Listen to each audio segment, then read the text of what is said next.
All right. Happy Saturday, everyone. Welcome to my live. I woke up this morning with a number of thoughts, and those thoughts turned into um, more thoughts. They turned into a rant.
There, we have sound. There we go.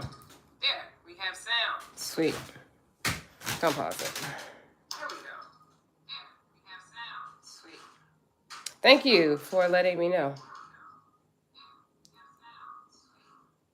Thank you for letting me know.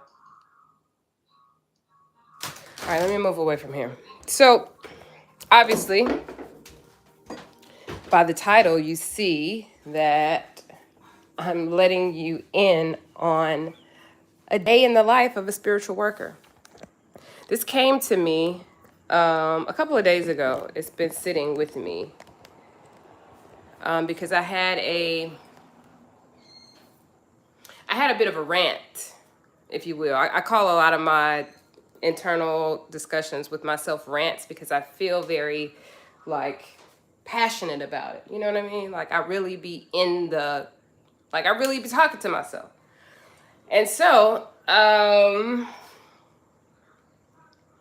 what I was speaking about the other day as I was expressing my thoughts, expressing my feelings is the work of a spiritual worker. Like, maybe you've heard the term, maybe you are a spiritual worker, maybe you have some association to what I'm talking about.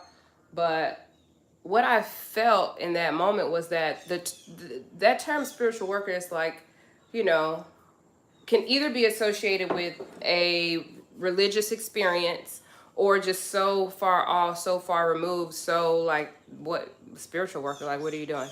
That people do not make the connection. And so that is the reason that I am somewhat coming to you all live today. And I want to, am obviously doing a live stream because what spiritual workers do is very real time. So the work that most of us are familiar with is like there's some like physical action that is being done. Let me hit a do not disturb over here so I won't keep getting notifications. Okay. Thank you for that brief interruption. So it's action oriented. That is what we're used to seeing. This is this tilt that's happening in front of my eyes is low key bothering me. So I have to get something to rectify that. So, but the work of a spiritual worker is spiritual, which means it's not something that you can tangibly see. Like, you know, when you go to work and you do whatever your job is, like there's some action that you're doing. You're on your computer or you're some physical action. Well, that work of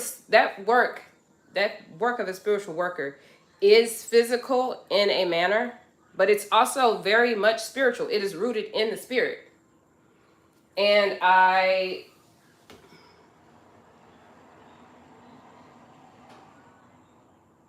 want to be here today as a demonstration of that, simply by showing up, simply by being present, because as you all are here with me and I am here present with you, there is work that is taking place. You have shown up here for a reason. The title appealed to you, the title got your attention, but you have been watching my channel for a moment. There's something that brought you here. And so there's something that you are going to receive by being here.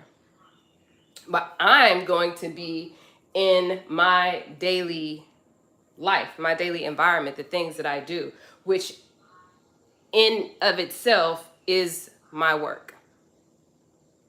It is to be present. It is to be there to have the exchange, to be a facilitator of the exchange of the spiritual energy.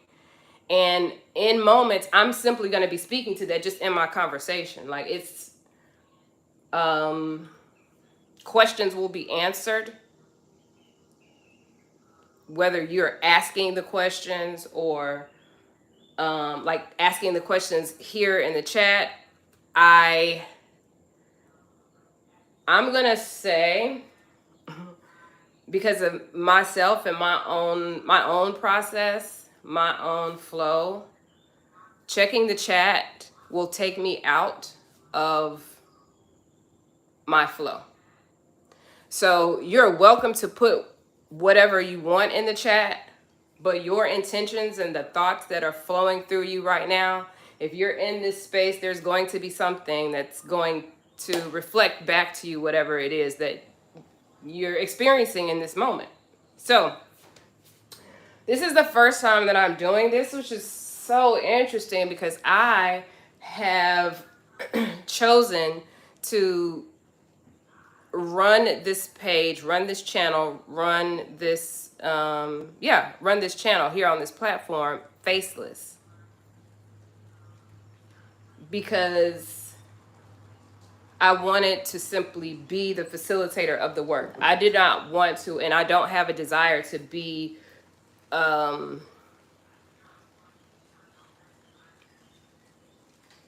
take the credit for the work that's happening. I'm just here as I'm here as like the vessel. That's it. So I'm gonna grab some glasses because I do see that someone is in the chat. Hello, blessings. Thank you for everybody for being here. Andre. Hello, Ta, Craig. I appreciate y'all. So let's see, what are we gonna get into? I just made some breakfast, which I ate already. And now I'm sipping on some coffee. And I don't know where the day is gonna take me, but I'm actually just gonna flow in this day. And I'm just gonna take y'all with me around my space. this morning. Let's move. I'm gonna take a seat. And then I'm gonna drop y'all down so we can be face to face. You know what I mean? So you guys can see me. I don't know when the next time I'll be doing this. All right, let me drop you all down. These last few days for me have been interesting. A lot of, I won't say a lot of, but just things that I've noticed about myself and my experiences. This morning, the rants that I went on myself was the fact that everywhere I look, someone is telling me what to do.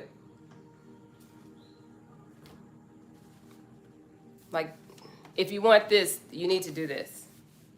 This is how you do pop, pop, pop. It's like no matter where I turn, there's some form of that's reflecting back to me. Like, do it like this. Do it if you do this, if you do this, if you become this, if you do pop, pop. I'm like, Jesus Christ. All of y'all on my line. All of y'all are on my line. I have to straighten up this camera here. It's really it's really messing with me right now, y'all. So yeah, everybody is like, do this, do it. If you wanna, let me see. If you wanna make $10,000, if you wanna do, is it my algorithm? I don't.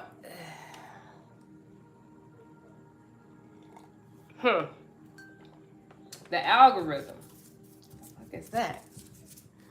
I'm probably gonna let some F-bombs fly, but I'm gonna try my best not to because I'm attempting to mind my language.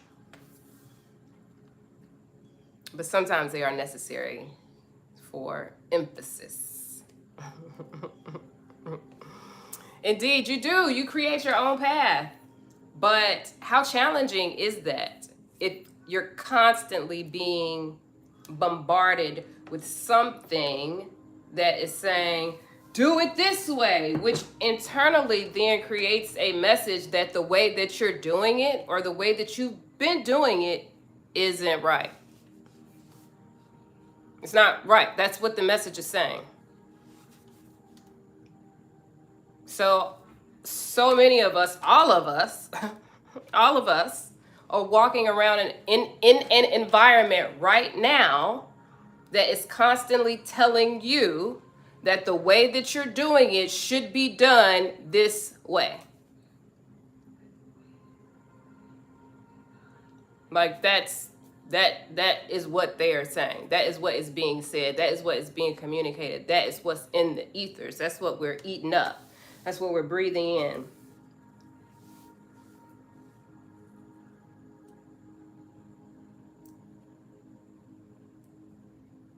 So, what does it take? You can isolate yourself. You can create an environment that says something different.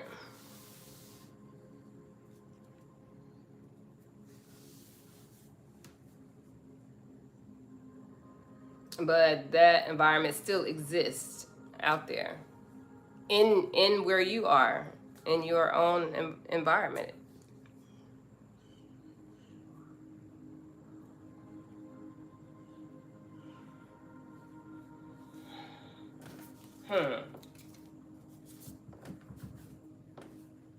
It's like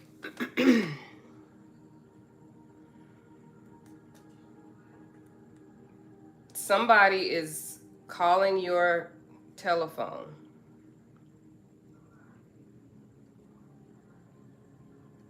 Constantly. They're constantly calling you. Like, you pick up, they hang up, they call you back, and they keep saying, do it like this. You're not doing it right. or they're whispering in it. They are whispering it.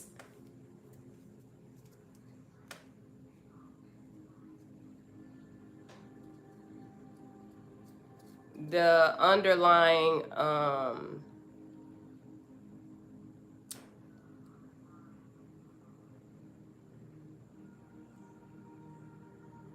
breaking down of your own psyche.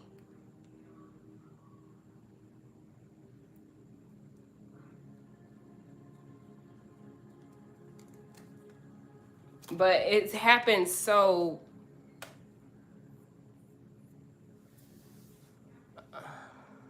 gradually.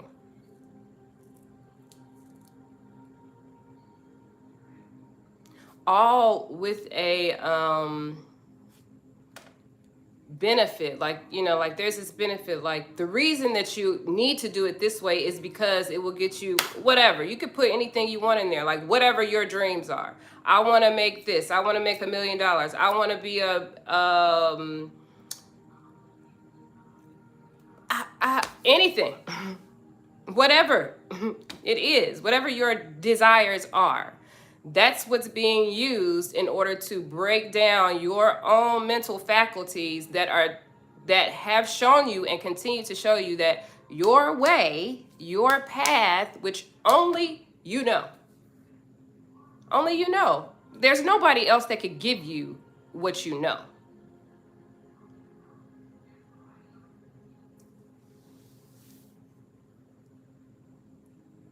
What anyone else is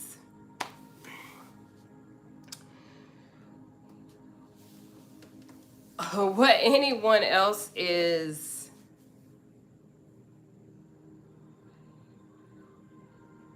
providing is a I want to say a framework, but you also have a framework. You also have a framework. You have your own framework. Every single person does. There is not a soul on this planet that doesn't have their own framework.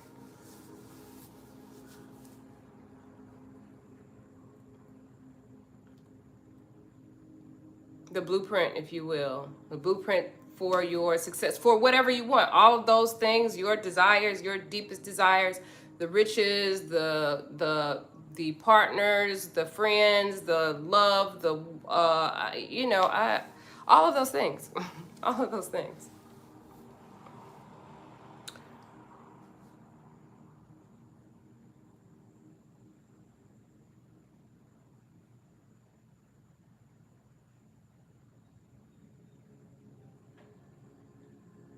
We all have something to give. Like, we all have something to contribute to each other. So in no way am I saying don't listen to anyone else, only listen to yourself.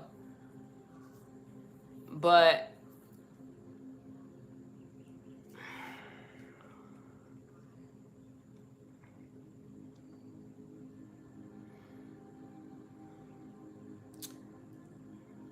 your contribution, everyone's contribution to what we are living, what we live in, what we exist in, what we're creating, who we are, what we be, all of us are extremely unique. What we are seeing right now is not individuality. It is the regurgitation of information, the regurgitation of knowledge. But we all have knowledge. We all have the framework.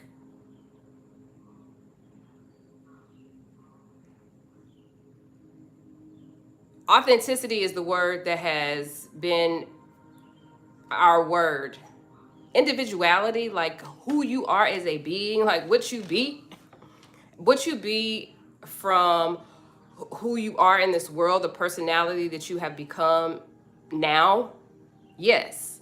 But what you be aside from that, excluded from that, like without that mask on, without that personality on, that is your individuality.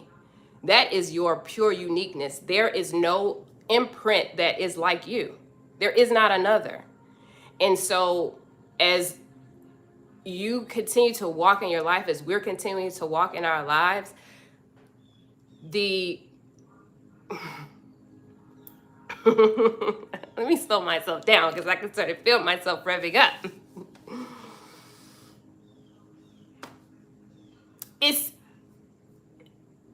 if we're regurgitating information, when will we discover who we are, what we are, in our wholeness? Like,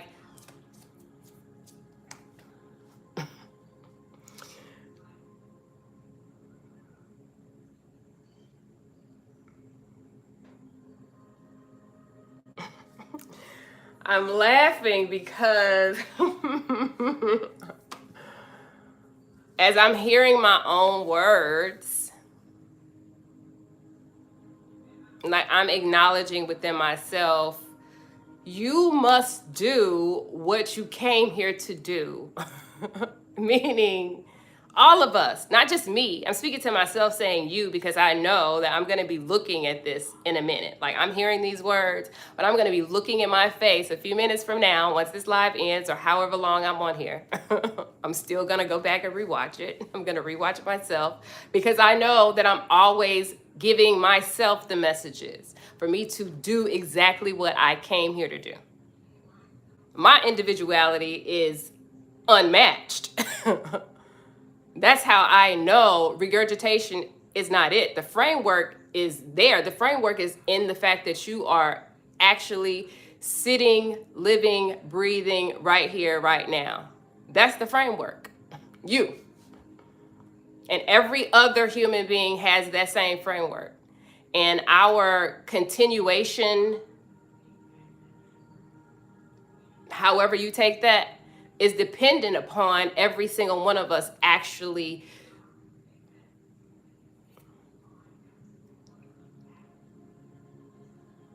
being who we be. That's it. The life, the systems, the paradigms that we have existed under prior to now, they cannot hold any longer. It doesn't support. It cannot support. It can't support without change, without the change of the people that are making up that system. And as each person steps into their own individuality, who they are, their actual energetic imprint from the time that they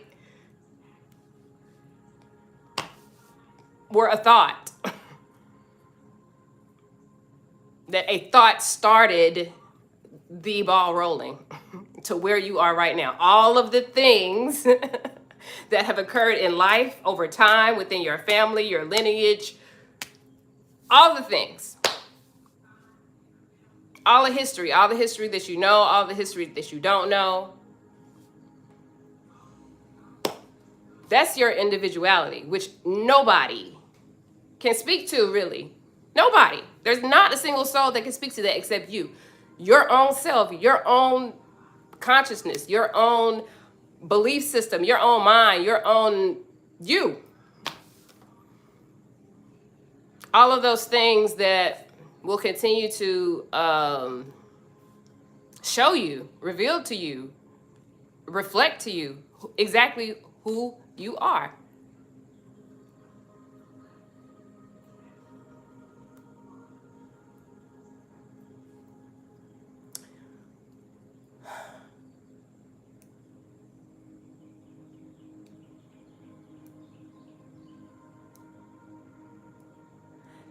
Every time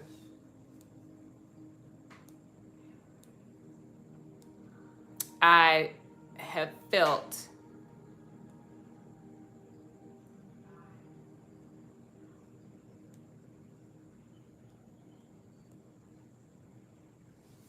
what I would now call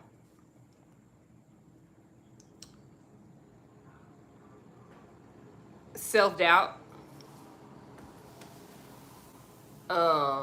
devilish behavior. That's what I would call self-doubt, devilish behavior. Which is simply behavior and energy that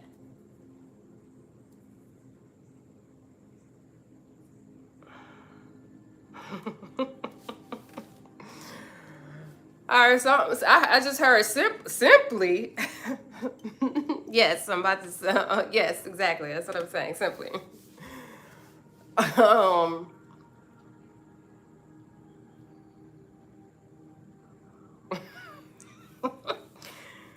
okay, so I'm going to give you all some insight.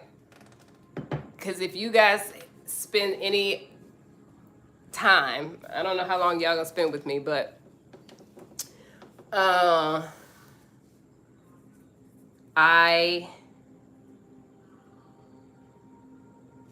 as a spiritual worker, I have a clear audience, which means like I can hear things. Clear sentience, which means that I can feel. So sometimes I will feel intense vibration. Sometimes I can feel it as light, which really gives me some indication that it varies. It gives me an indication that someone is speaking, like there's a message that's coming through, or there's a energy that's present. So just now I kept hearing like questions. Okay. What are the questions? Let's listen.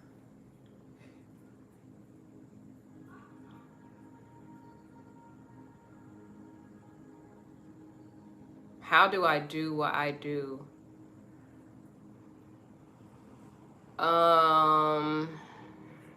How do I do what I do? You know, my first response to that is I just surrender. I have surrendered because I don't take credit for anything that I do. Because I just gave up fighting what was natural to me.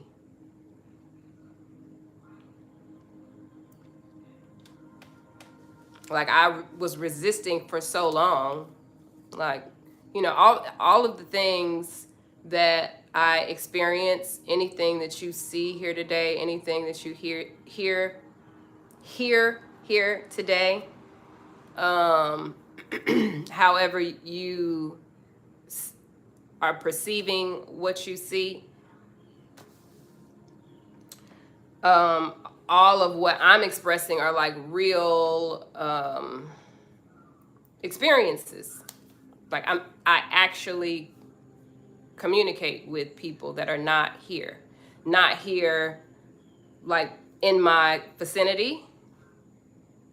Like we're not in the same room, we're not in the same city, we're not in the same house. We have never met each other.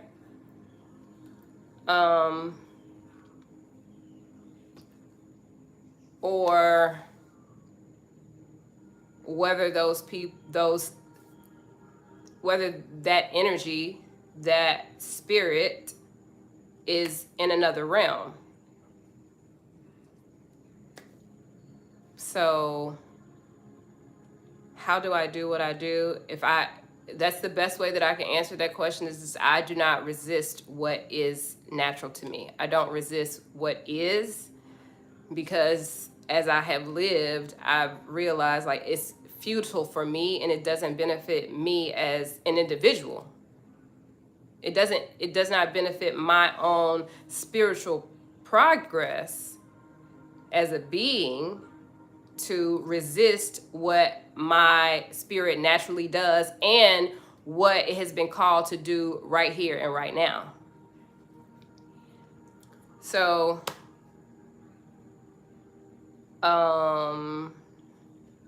yeah, that's how I do what I do. So let's see.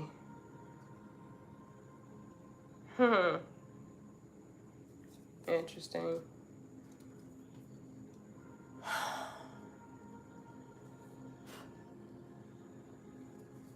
So I have a I don't know if you guys have ever heard of this. I mean, it's called a game. It's not really a game. It's a conversation starter, if you will. The and.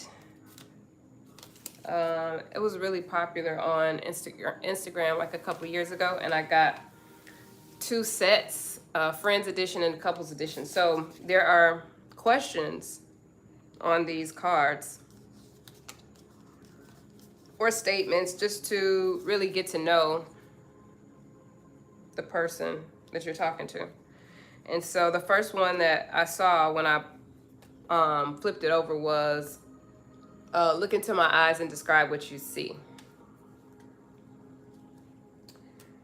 And so I'm gonna do that.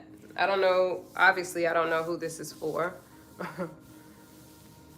But I imagine that if you are on the live right now, hopefully you'll hear it.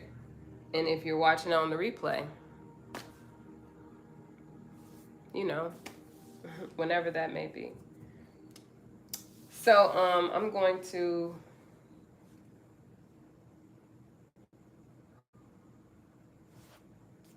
relax myself.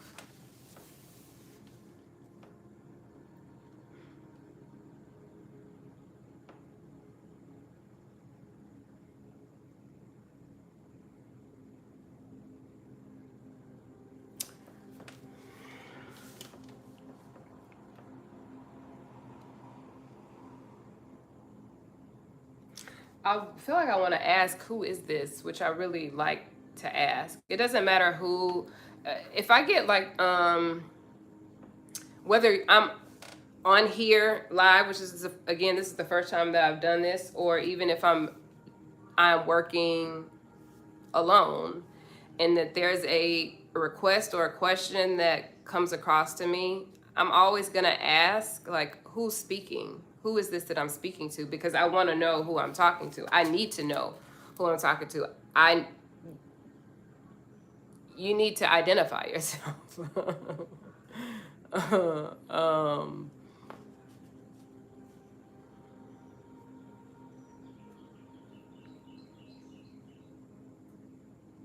Jason.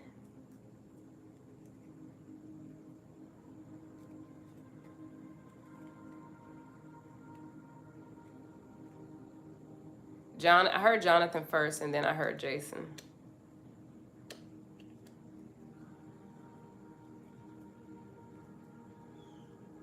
Fifteen years old. This message is not for kids. And I think I put that on the live. This is not for kids.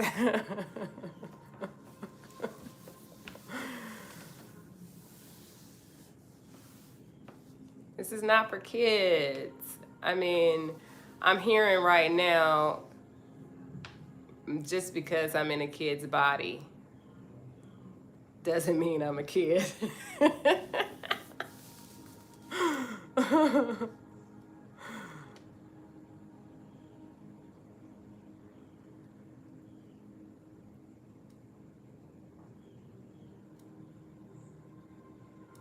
Thank you for sharing that. I'm just looking at that message. Okay, Jason, you're in a kid's body, but you're not a kid. Okay.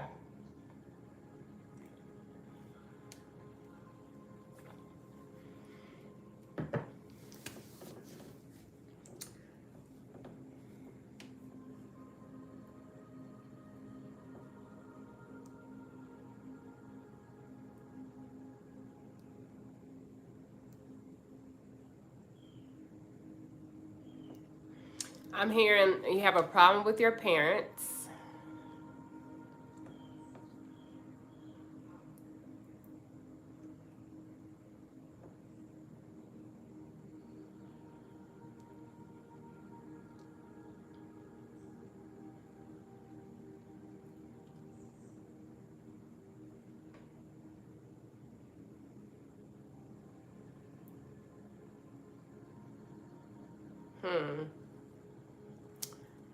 Okay, so you're having a problem with your parents. You feel like your parents don't see you. They want you to be something that you're not. Well, okay. Well, what are you?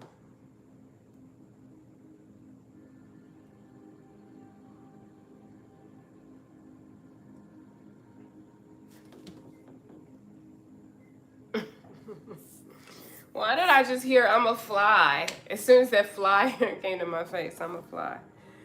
You're a fly, Jason.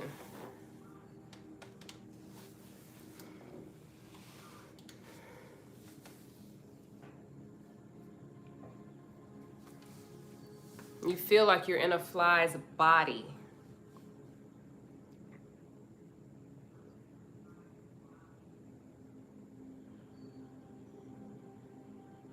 Like you feel like you're not from here, is what I just heard.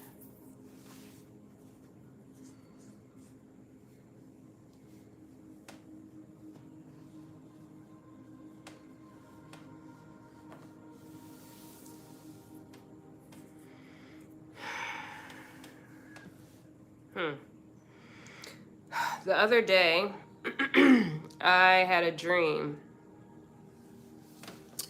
And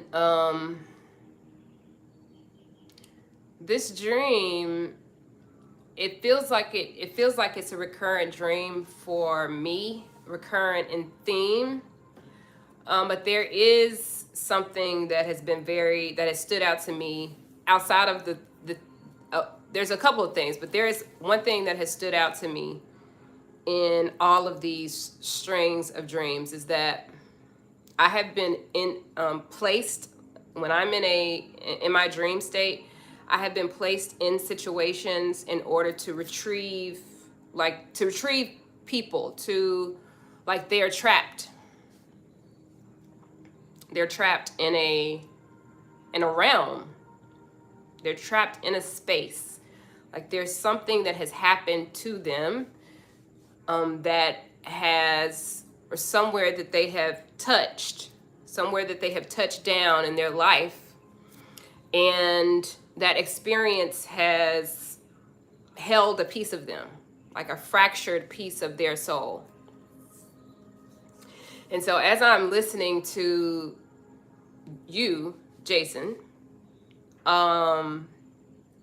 that's what I'm feeling. Like you're saying that, and I, of course, let me find my words very properly. You're saying you feel like your parents do not see you. And you feel like a fly. Now, as I'm saying that again, I'm also taking that to mean like you feel like you're a fly on the wall, like you're sort of in the space observing, like you're there, but you're not really there. Again, if there is something that has happened, and it does not, we are multidimensional beings, and we have existed, our energetic imprint, our individual self has existed for a long time. So if you have touched down in a place and there's a part of you that has chosen either not to leave that place, or feels like they are stuck in that place and they have not figured out how to remove themselves, how to retrieve that own part of themselves, then even now you may find yourself in an environment where you don't feel like you're actually there, like you're there, like you're physically there, but you're absent, or you've checked out.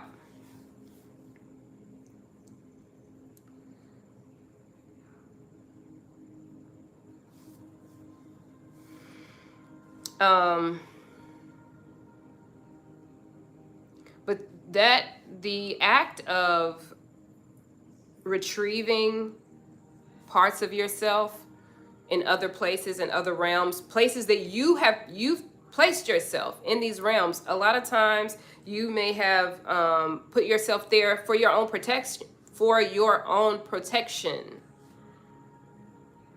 This is something that your mind did for the benefit of yourself for a time period. But now you're in a new time period. And this time period, you're needing more of yourself. You're needing your whole self. And so if right now what you're experiencing is that the people around you, your family, they don't see you, they're not respecting you, or you feel like you're just there, you're not fully there, you're just a fly on the wall, you're not fully in your body, you're like in other places, you can retrieve those parts of yourself. You have the ability to do that. We all have the ability to do that. But it does require us to face our fears. And this dream what is that for me, and that there is this theme that is recurring for me. It's a theme of abuse that continues to show itself in these dreams in some way, shape, or form. And in each time I encounter this dream, or a dream that, it's never the exact same dream, but it has the same components. It has the same undertone. It has the same similar situations, similar dynamics. Each time I find myself escaping it, I wake up and I escape it. I have, not faced my fear, not faced the thing that,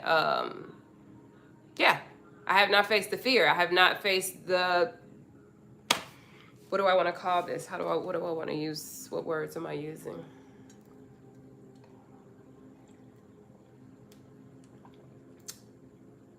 Yeah. I mean, I can't find, there's no other word like other than fear for me. I can't come up with anything else. I haven't faced it. And so I had a conversation with myself, like, notice that each time you run away from this, you escape it. Just, barely. It's like you barely escaped it. What if you actually turned around and just faced it head on? And if you just did that? Because this is happening all within you. This is your mind. You're in this place, whether you believe that your dreams are, just parts of your imagination, or whether you believe that your dream state is a physical realm that you are in, that you exist in, that your consciousness is existing there. It's still all a part of you. It's still all you, which means that I don't want to say low-key bullying yourself, but you are allowing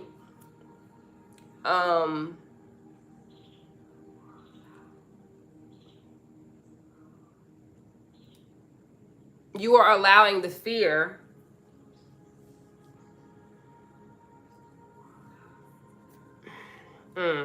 let me pause, because I'm feeling tread lightly. Tread lightly. There are a lot of reasons that we have created, all of us as human beings have created these compartments within ourselves, within our own minds. As I mentioned earlier, many times, most of the time, all of the time, we were in that moment, our higher selves, our forward-thinking selves, our broader vision self created a container for us in order to protect ourselves.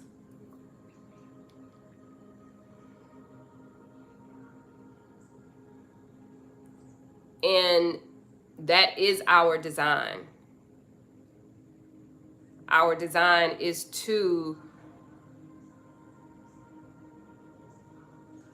we're always in control.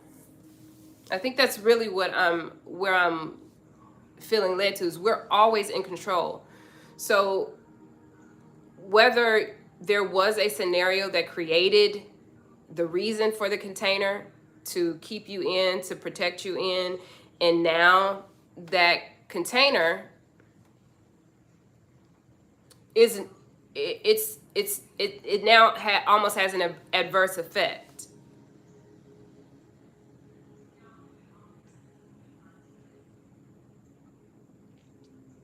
It really doesn't, because I heard, or does it? Or does it? Or does it have an adverse effect? No, because you're always growing. You're always helping yourself. Your higher self is always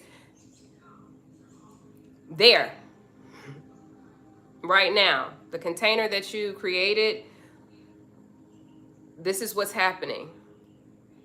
This is how this container that we created for ourselves at this point in time, this is how this container is assisting you now.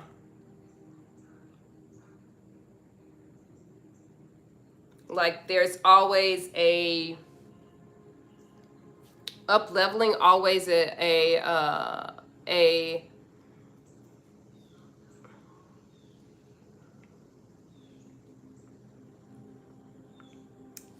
I feel like teaching.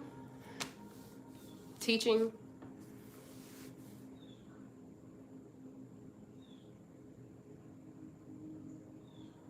sounds like school, more school. That's how I be feeling, y'all. I'm still I'm saying, I want to say I'm still here with you, Jason. Like in all of this, I hope that I am addressing and speaking to your concern.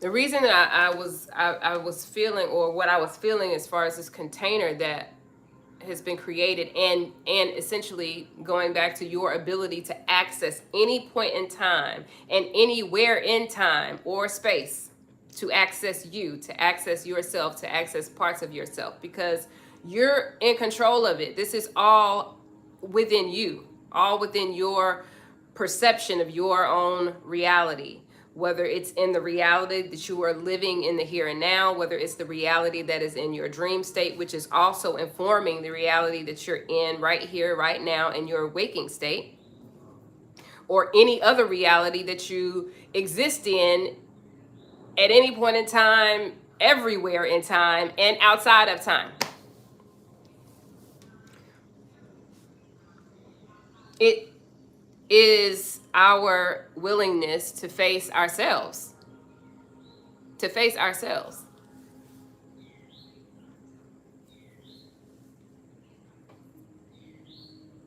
And I think about this dream.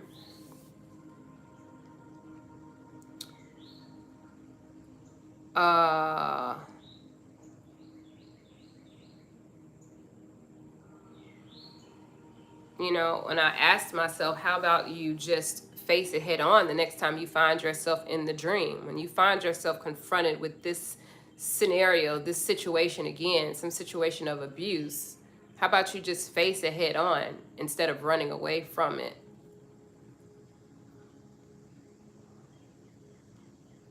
What does it look like to like face abuse head on?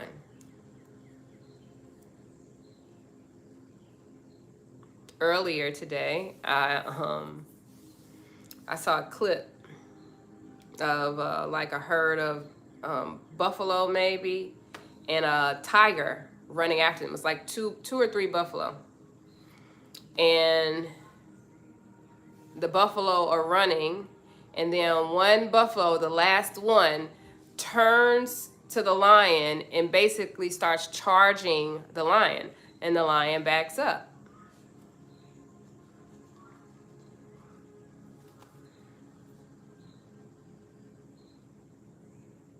Like at some point there must be, you know, a standing up for what you want, for whatever it is, the life that you want. But you do need to be clear on the life that you want. You need to have your whole self there to be clear on who you are and what you want. Because a lot of things that are wanted these days are things that have been implanted in our minds and our psyches. Is that really what you want? Is that really who you are? Is it?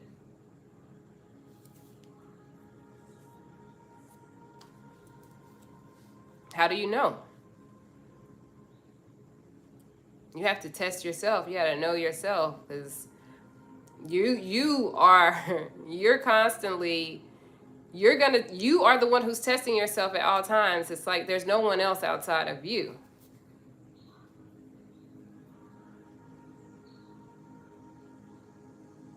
But it's going to feel like that. It's going to feel like the world is against you. Your parents are against you. Your friends don't like you. Your spouse is jealous of you, competitive. Last night, I was with my mom. I heard narcissist so many times. I was like, oh my gosh, everybody's a narcissist these days. I think narcissist is really the best word for someone who just does not know who they are. Someone who does not have concern outside of themselves.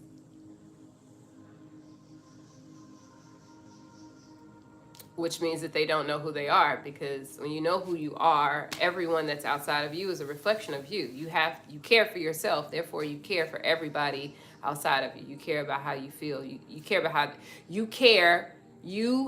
better said.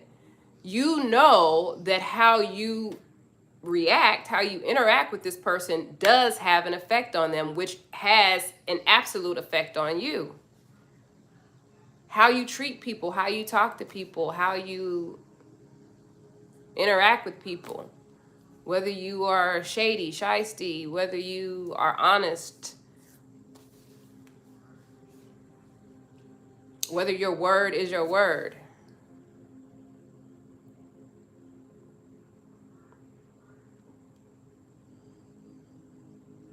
So people who just don't know themselves, who are disconnected from who they are, what they be. I think that's going to be my term. What they be. Because who you are, you could be a lot of things. People are defining themselves these days a lot of ways. But what are you? What do you be? What you be contributes to the collective. What you be helps everything and everybody around you be more of who they be naturally. Naturally.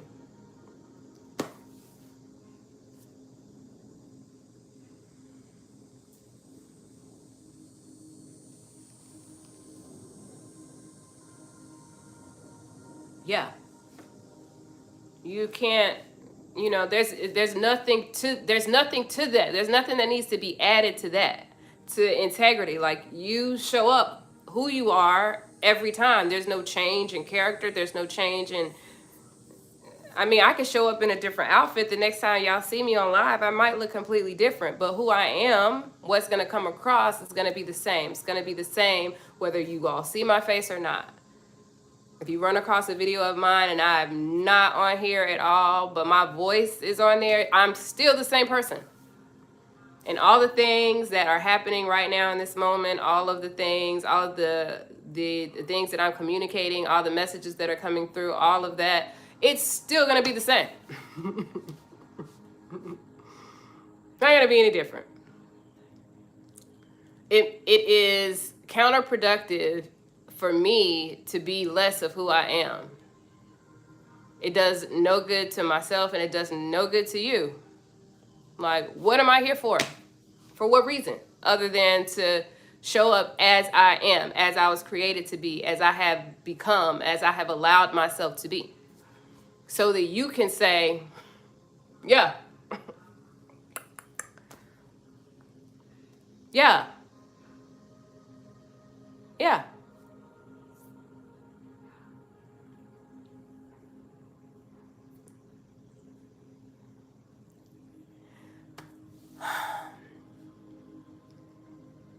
The thing that comes to me though, as I sit here and I say this, right, because I want to get back to my rant. Oh man, all right. So, as I must be. Oh man, I meant to get my.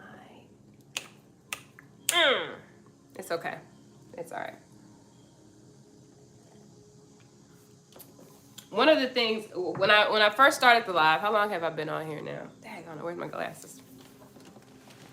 I feel like I want to stop saying wear my glasses because I want to stop becoming dependent on them because I know that I don't actually need them. I mean, I kind of do, but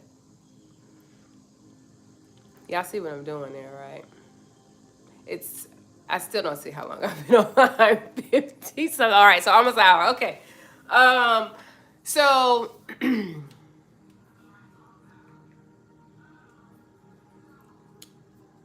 I spoke the other day and I began speaking on this live about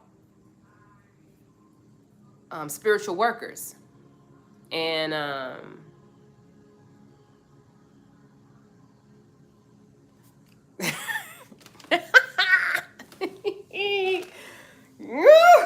look at that right here on my shirt. That's crazy. So I'm talking about spiritual workers. That's the whole point of the live, is so that you can see, observe, and really witness, experience more than anything. Experience more than anything, because seeing, like, people can look at me. There's someone who's on this live or will watch this live and will look at me and be like, what is this girl talking about? She's just rambling. But to experience a spiritual worker is the work. And what I believe, the disconnect, and I'm saying that there's a disconnect because the disconnect in the energy exchange is unbalanced. It's not balanced. All right, can I get you guys to pause for me for just a second, because I need to get my other phone really, really quickly. Please, hold on, por favor. Oh, you didn't even have to hold long. Look at that. You didn't even have to hold long. So I say it's unbalanced is because there are a lot of spiritual workers out here who are not being compensated for their work, which is their time and energy, which is all that we have. We don't have nothing else. There's nothing else that we have other than those, time and energy. And that energy exchange is not balanced. So this is what I feel happens in this very growing arena. Industry, let's call it that, this growing industry, which I hate to use that term, to be honest with you, because I just don't like it. It doesn't feel right.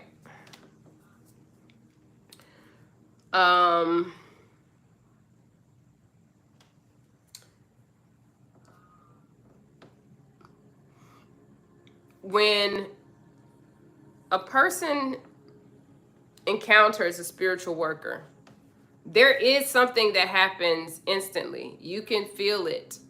There is a knowing that, okay, there's something to this.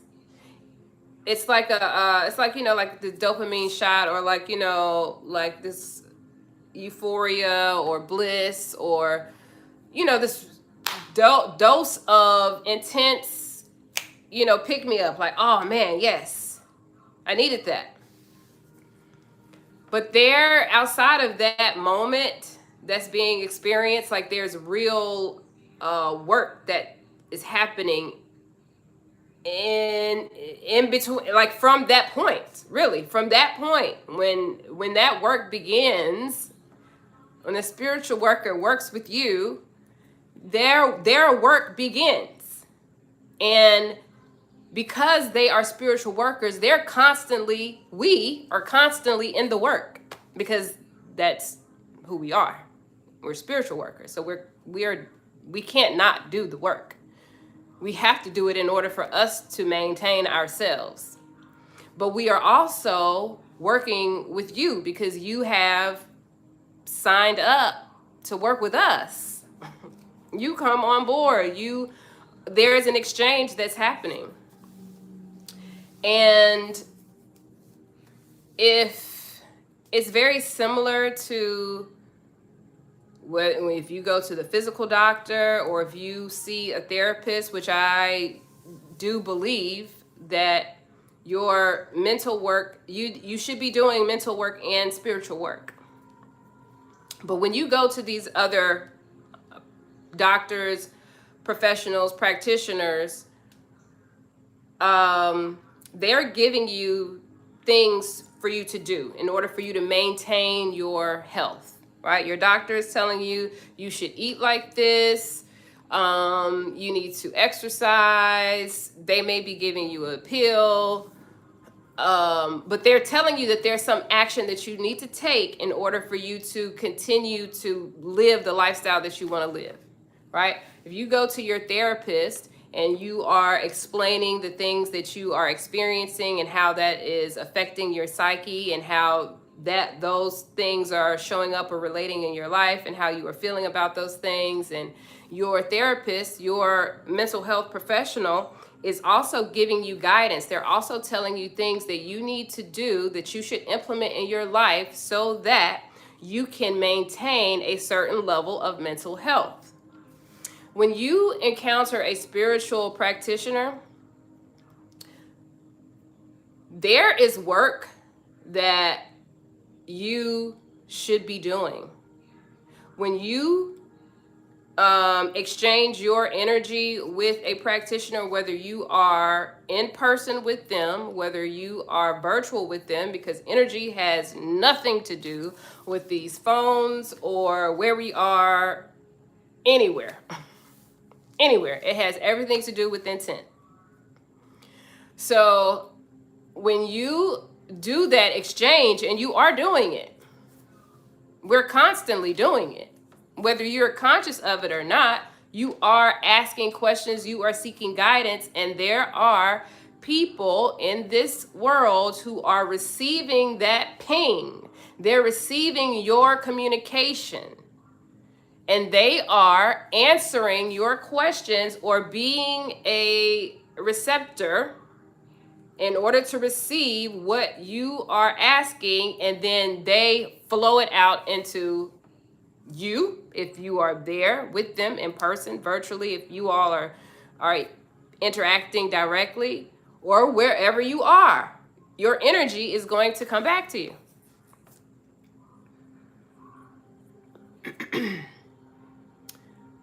So on a few levels, there is an imbalance of the energy exchange, because if you as the requester, or you as the person who are asking questions of the universe, asking questions of God, and please do not mistake me to say that you are not able to receive yourself, because you are. But there are things that you need to be doing in your life in order for you to be a clear receptor for all the messages that need to come through you. And if you're not doing that, those messages are coming through those who are open to receive. But they're still working, and they're still working on your behalf. So there's like a blockage there.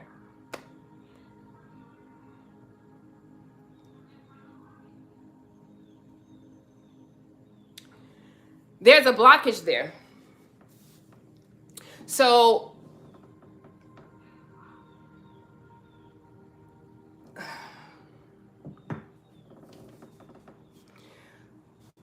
let me pause.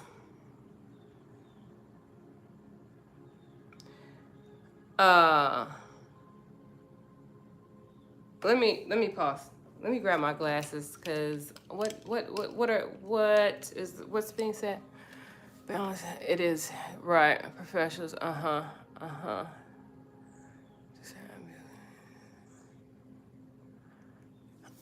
So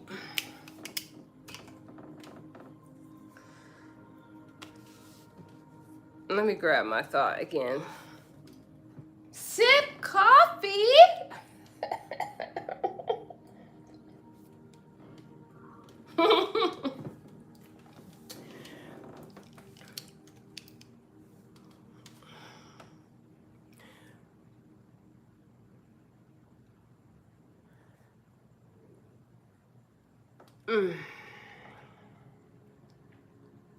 The balance of energy is required for all of us to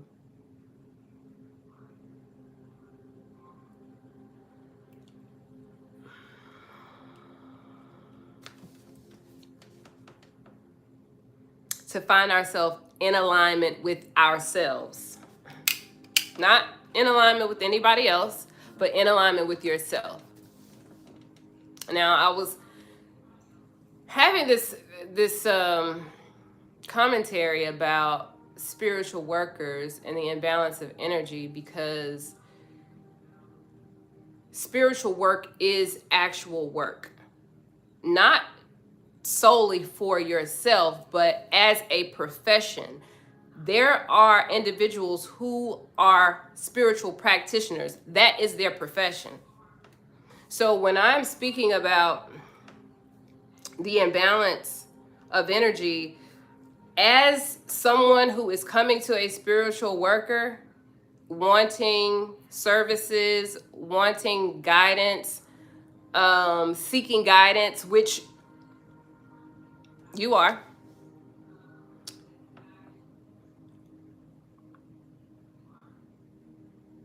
it is conscious and continuous work upon the behalf of both your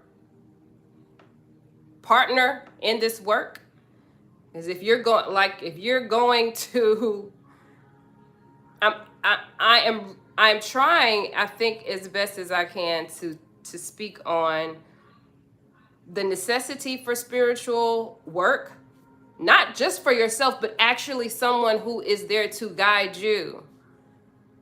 Because those practitioners, those professionals are professionals for a reason. It isn't because we decided that we would go to school and become like I wanted to. It's not because that. It's because that is who we are. It's who we be. It's not like in this world I have decided that I want to be a spiritual practitioner. No, in every world that I have ever existed in, any place that I have ever been, this is what I've done. And so I don't have, this is what I do. This is what I've always done. And so I'm still doing it. I'm just showing up in a very different way. So the imbalance is that work that has always been done. This is not a new practice. This is not a new practice. Spiritual workers have always been here. Spiritual practitioners have always been here. Spiritual practitioners have always played a key role in communities, in every culture.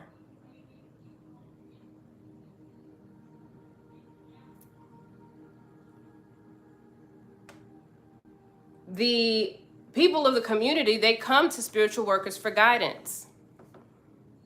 The imbalance that I am expressing is, are the individuals who are coming for guidance actually invested in their work, in their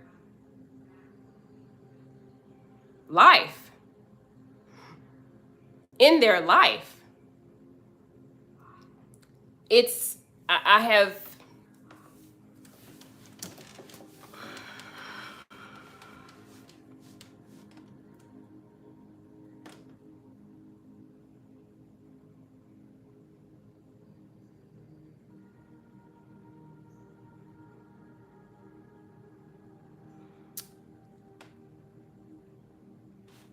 I'm being told to slow down. So I'm going to slow it down. I'm going to slow it down.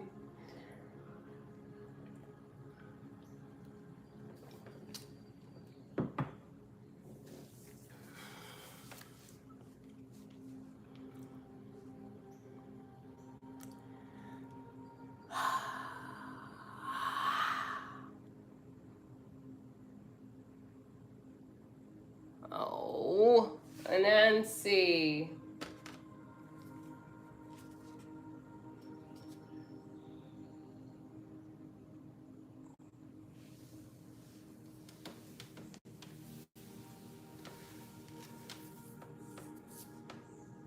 Nancy.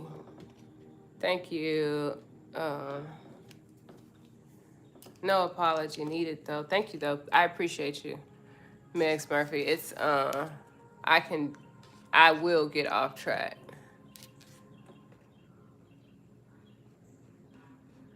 I've got a little spider in here.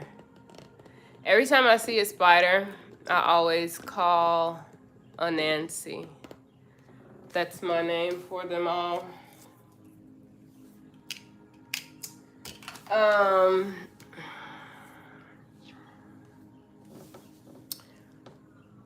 Where was I?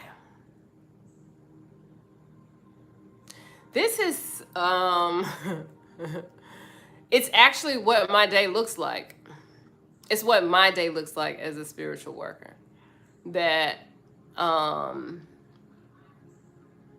there are streams of consciousness that will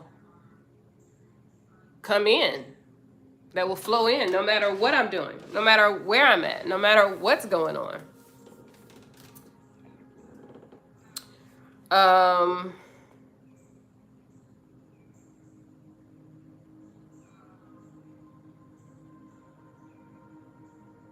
And I'm always attentive. I'm always attentive. It has me going in a lot of different directions, many times a day. But that's okay. It's all the same message. And the message is that it's you. It is. It is an inside job. But you've got to be doing the job. Any spiritual practitioner that you go to, just like you go and see your doctor, your physical doctor, just like you go and see your workout trainer, just like you go and see your dentist, they're going to give you something that you need to be doing. A spiritual worker is going to constantly direct you back to yourself. They should.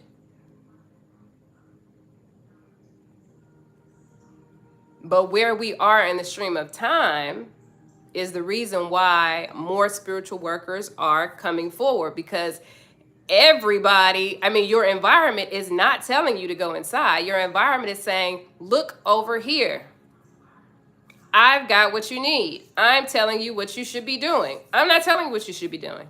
I'm telling you that I am going to reflect back to you how you are presenting yourself. I'm looking in your environment. If you come to me as someone who is assisting you spiritually, then I'm going to reflect back to you what's going on. Now, here in this space, there's a lot of people that are in and out of this live, in and out of here. There are also energies that I am responding to right here, right now, in my own space.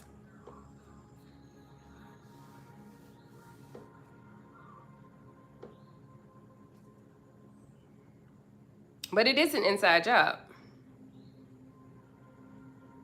My job is to do my own inner work, and I'm doing that all the time, even right here, right now. Being a vessel for you.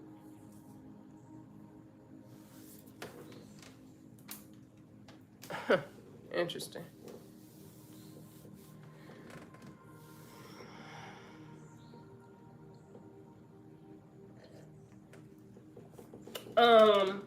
But the other imbalance that I'm talking about, because I want to get back to the other energetic imbalance, is the actual compensation. What I was saying is that When people work with a spiritual worker, whether they are consciously coming to you as a spiritual practitioner or whether they're in your presence, because there is something about you as a being, as a spiritual worker, that resonates differently. You have a different feel because you are operating differently. You're operating in the spirit.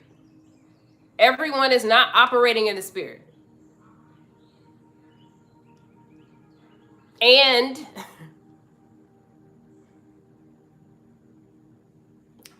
you're operating in your authentic self, your individual selves. So you're different. You're showing up different. You radiate different. The people who are in your environment, they feel that.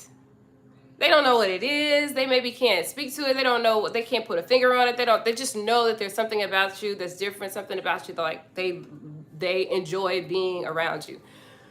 That is because you have done your own work.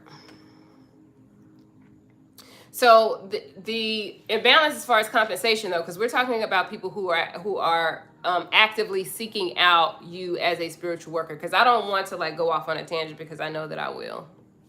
But the energetic imbalance as far as compensation, because it's continuous work.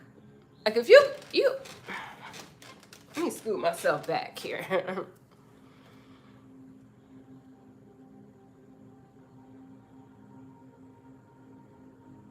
Our spirits are encountering so much on a daily basis.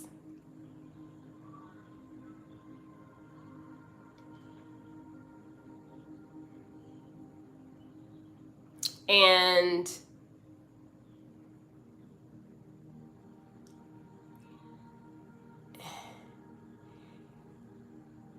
if you have not trained yourself in the spirit, then where we are in the stream of time, like what's happening right now, like I'm not speaking about any other time period. I'm talking about right now. Our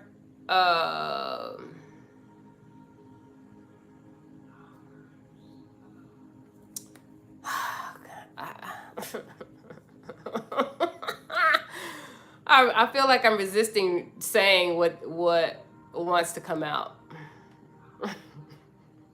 I know I am.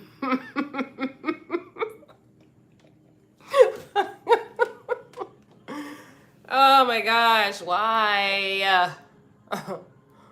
Why?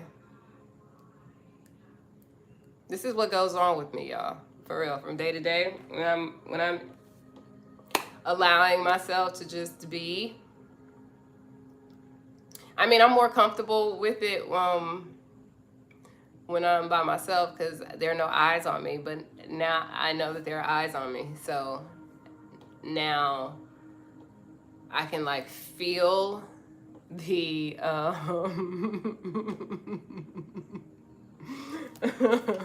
I can feel like the intensity, or I don't know, it feels like right here in my chest, like in my heart area.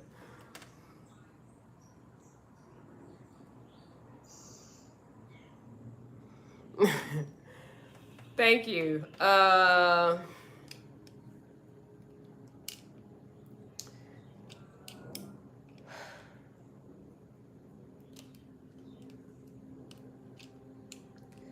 The time that we are approaching,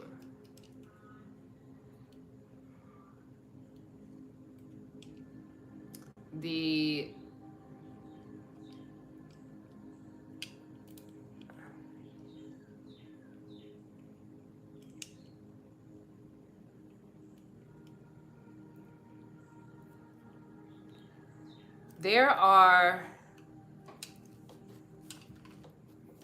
many things that people will begin discovering about themselves, about reality. And people must be equipped mentally, they need to be equipped emotionally, and they really need to be equipped spiritually in order for them to manage what they will begin seeing within themselves, what their own inner reality is going to express to them when they look out into their reality. But they, without understanding that they are reflecting themselves, then they will see their outer reality and everyone in it as an enemy, as a threat. So the importance of spiritual workers at this time and the time that we are approaching is that those who are spiritual workers, those who have been spiritual workers, those who aspire to be spiritual workers, we need them. We need them to come forward. We need them to show themselves however they decide to show themselves. Okay? This is not, even though I'm on this platform, this is not about like being an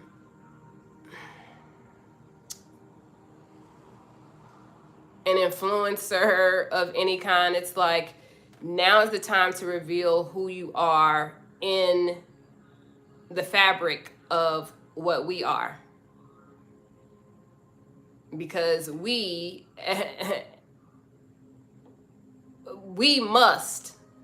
as spiritual practitioners, we must step up. And our stepping up, all those who do not or have not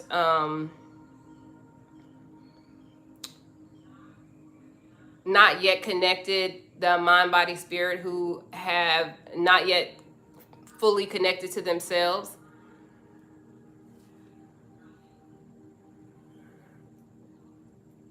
we're going to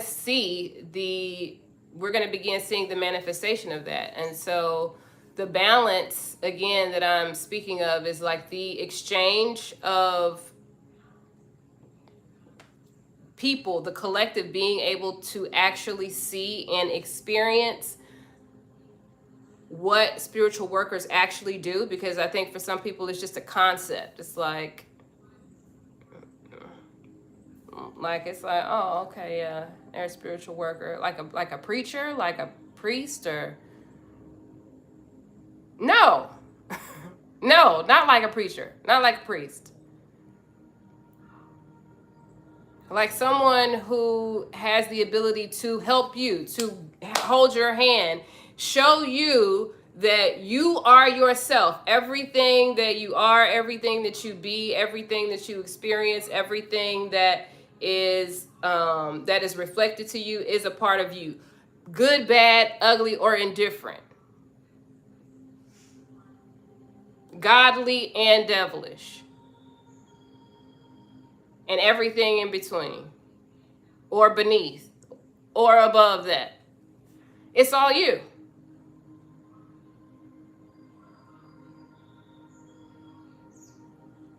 But if you don't know that, when you see the ugliest thing, the devilish thing, the evilest thing,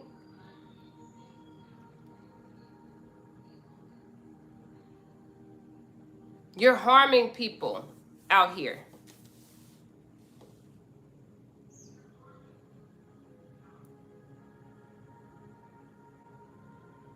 But most importantly, you're harming yourself. You're harming your own growth. You're harming your own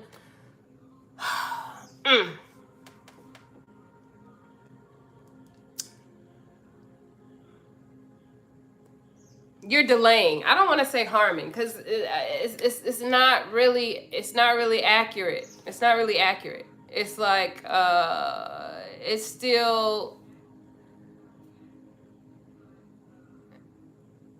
it's I feel that's not the right term. It's not the right term.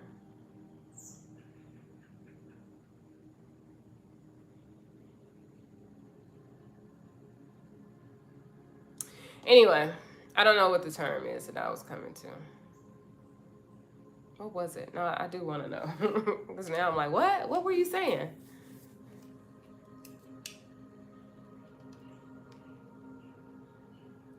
Huh. What was I saying?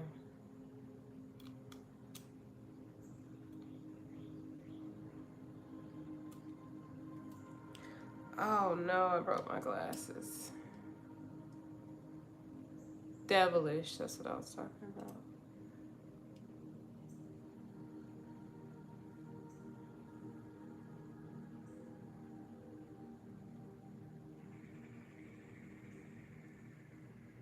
Hmm.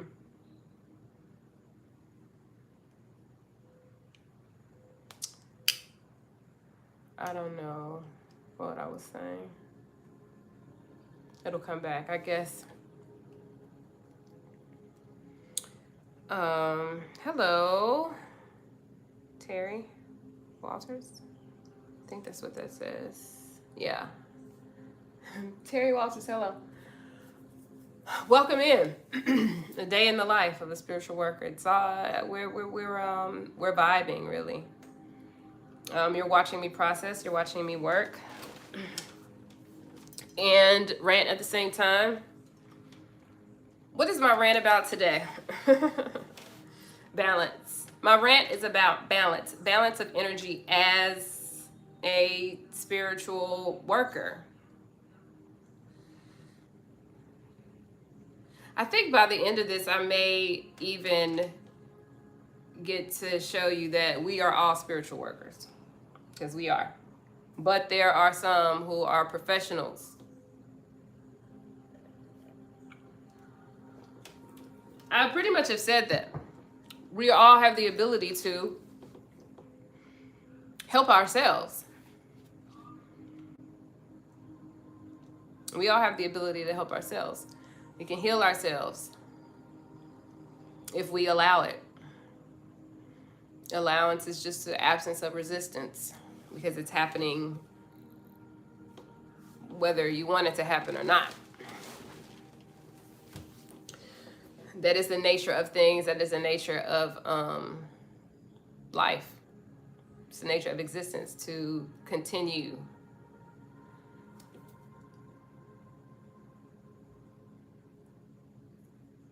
So we're all spiritual workers.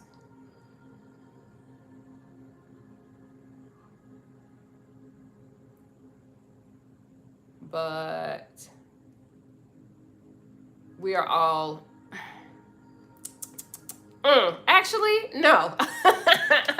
I'm sorry. I have to check that, because that's not accurate. We're not all spiritual workers, but we all are spirit, and so we all have the ability to heal ourselves. We all have the ability to do the work. We all have the ability to do the work, but we all don't. Okay, let's just say that we all don't do the work. Some of us allow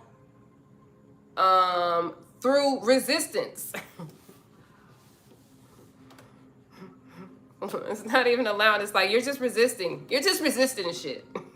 And pardon my language. I told y'all I was gonna fly from time to time, but please excuse me. Some just resist until something happens that forces growth to happen, right? And so the length of time that you resist before your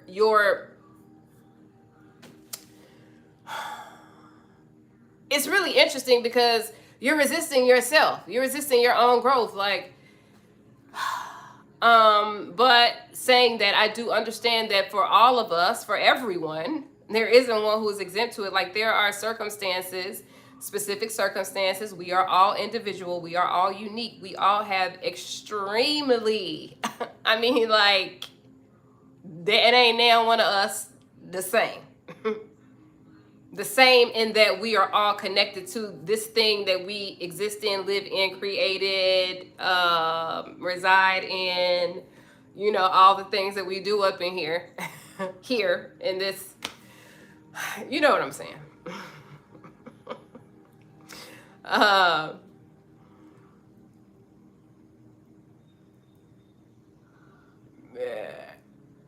Yeah, right. So exactly. So we're blocking, but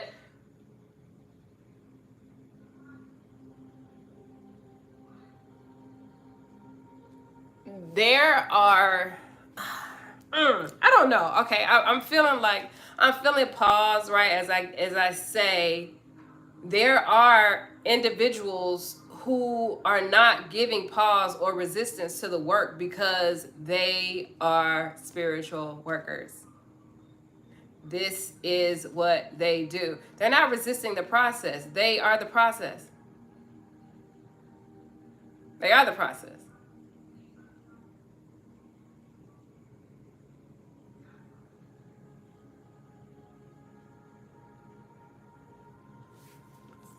Um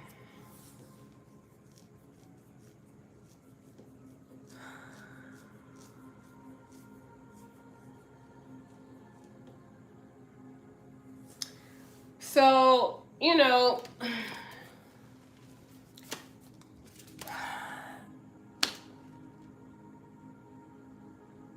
it's like here's what this is where we are. This is where we are in the stream of time is that these people, and I'm saying these people like these people ain't me. No, these people are definitely me.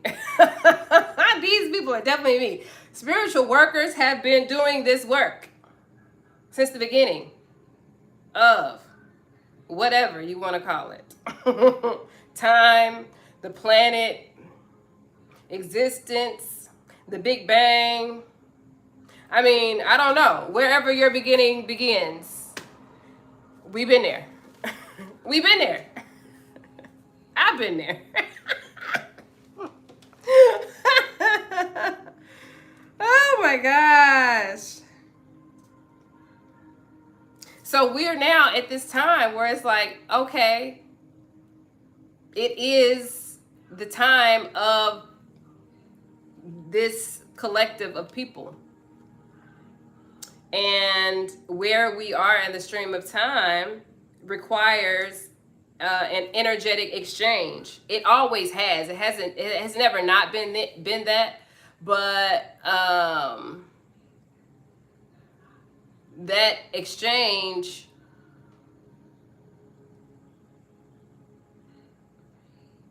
must be in the form of you, the collective, actually doing their work.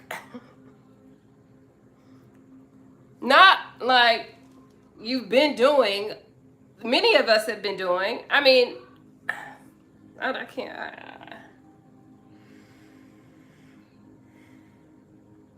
Speak the truth. Not like you've been doing. Not like I want to do this. I'm going to get to that. Like you resisting what you know to be true. Not like that. No, like you know exactly who you are, what you are. There is no need to resist anymore. And if you are working with me,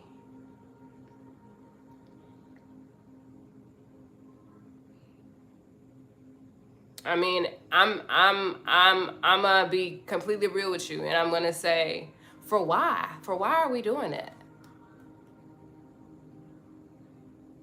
Look inside of yourself. I want you to look inside yourself and tell me, what do you see?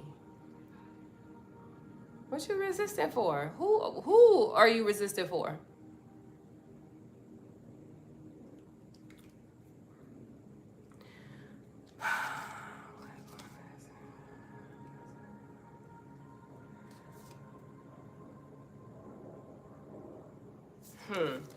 Okay, so I'm gonna take a little break because I just picked up these cards, and I'm hearing people talking.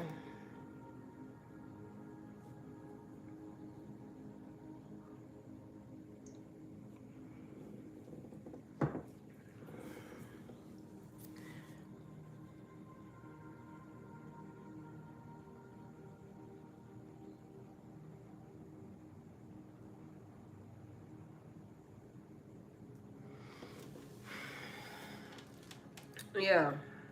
Yeah. Yes. Why? For why? For why?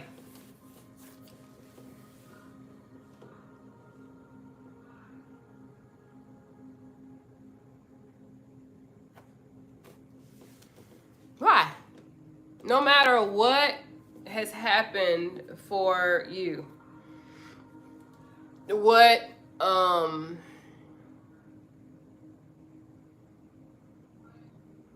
no matter what you've seen, I mean, like up to this point in time, up into this very moment in time, you have seen the worst that you have ever seen in life. You either seeing it right now or you have already seen it.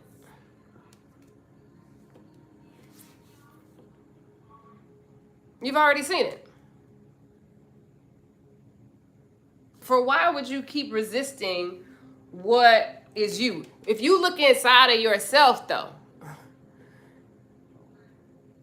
you have to be honest with yourself. That's a part of the work. If you look inside of yourself and what you see isn't,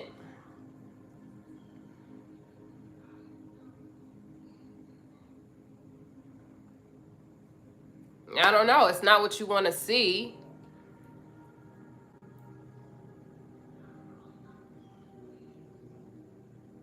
I don't know. Um,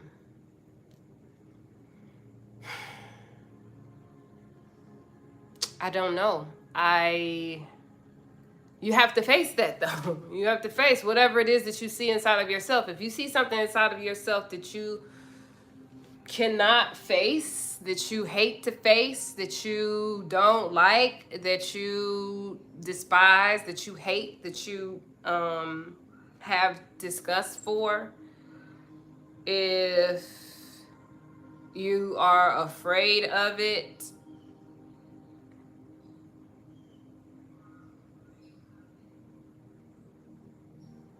I mean, if that's your reality, you're facing that every single day. You're seeing that every single day. Every time you walk out your door, every time you turn on your TV, every time you listen to your music.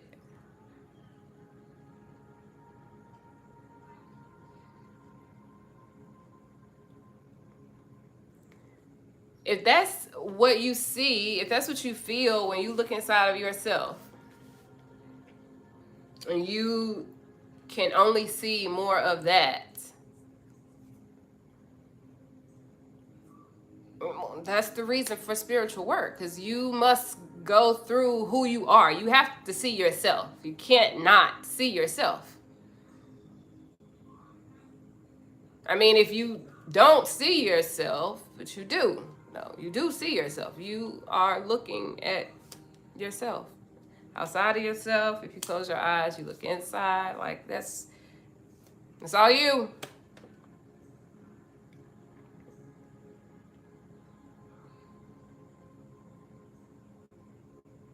It's all you. What's up, Nancy? It's another spider around here. Every time I am on, this is interesting because it's not, maybe not every time I'm on live, but definitely I would say two or three out of the last few times I was on live, has been a spider that has popped up into, like, pulled up on the tripod. It was a white spider last time. This time it's a black spider. Hmm. Are we talking about balance?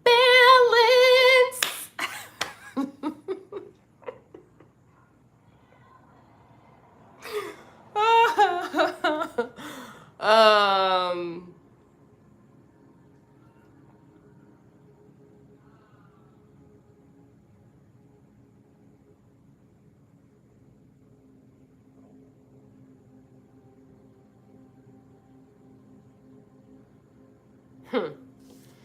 I appreciate you being here, Meg. Oh, yeah, Megs Murphy. I appreciate you being here.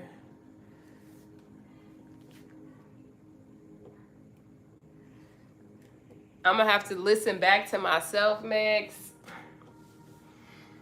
That's my magic right there. is I have keep myself fed with my own knowledge. I mean, that's all of our magic. Actually, it's not like mine specifically. It's like you are your framework. It's you. Everything that is you. It's like you keep feeding yourself. You're growing, you're evolving, you're learning, you're interacting, you're exchanging, you're doing the thing, you're dancing with life. You are here. And you're learning and absorbing information and knowledge every single day, everywhere, every place you go, with every person that you meet, every person that you don't meet. If you pass them in the street, do you understand me? If you pass someone in the street, there's an exchange that's happening. You all are in this space and time at this moment in time for a reason. It is not just, let me rephrase. It is just for y'all to pass on the street, but there's an exchange that's happening in the moment. And we are all taking that information, that exchange of ourselves, our identity, our energy, our imprint.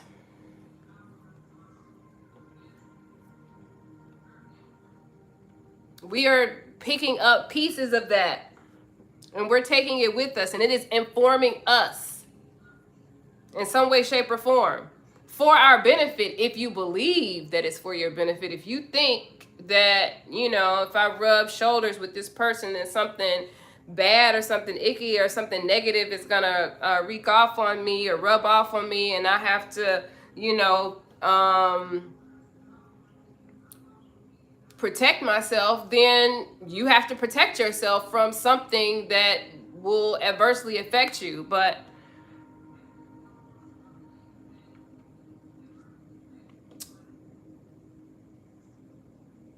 every single day, no matter where I am, who I'm dealing with, I'm gathering information. I know that. I'm observing. My eyes are observing. My consciousness is absorbing everything that is in the space. Consciously or unconsciously, however you want to see that, I absorb as much as I can absorb consciously, and I know that my being is doing the rest. I don't have a question that my being is taking in the nutrients that it needs from this moment in time, from this space and time, in order to nourish me tomorrow. And today, I will get more nutrients that are going to nourish me for tomorrow. And the next day, it will be the same. And the next day, I will continue to grab nourishments and be taking in collective things from every environment that I have been in, that I have touched down in, that I will take with me for the rest of my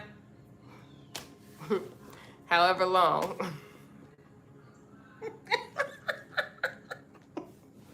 It makes me laugh, and it also makes me extremely joyous and happy, because I'm like, that is an incredible design of our existence that we get to keep creating, and that we get to decide how we do it. That we get to decide how we do it.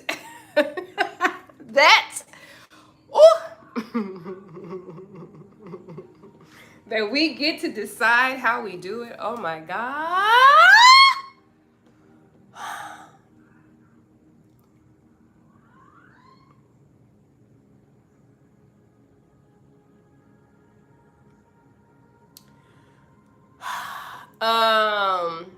Earlier today, I ran across this video on this platform. I might put it in the community center. I probably will. I just happened to run across it, but it was interesting because he talked about, I don't know his name, but he talked about manifesting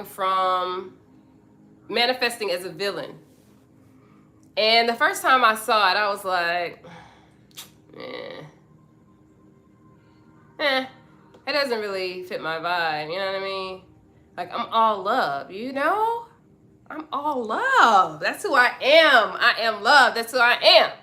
You know what I mean? Like, that is who I was created to be. Okay? All of that. And so, and so, but today when I pulled it up, I said, you know what? I'm gonna check it out. Let me check this out. And after I listened to him, I said, you know what? This is like it's just like manifesting or creating uh from your dark side, creating from the unknown, right? Like, that's the way that I saw it. Is like, you know,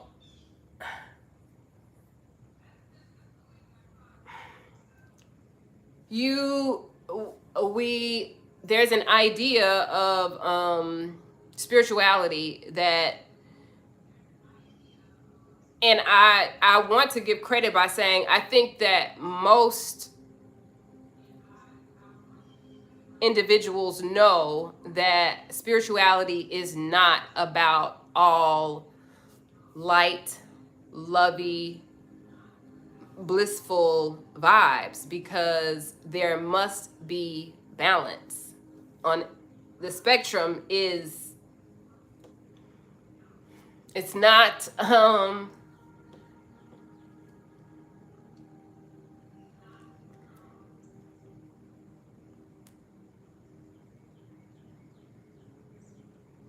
our life exists from becoming something new. The constant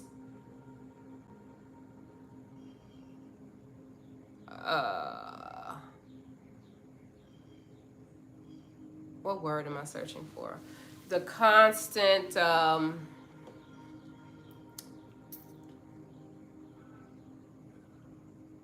creation, the constant what word is it?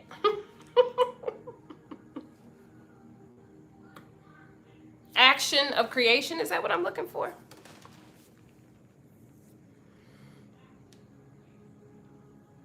The constant action of creation. I think that's what I was saying.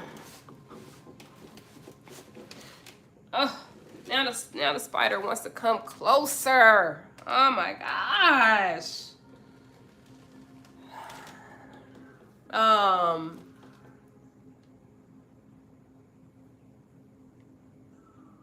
Maybe the spider has a message for me, obviously.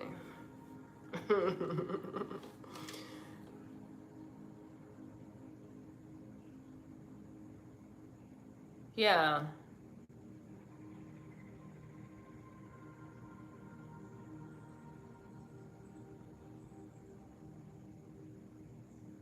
You can create from any end of the spectrum.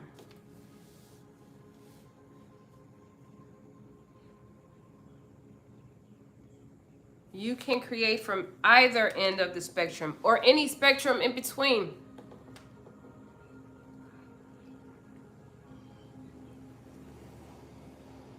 And one end of the spectrum is not any better than the other, is not good or is not bad. Only our perception of it is that.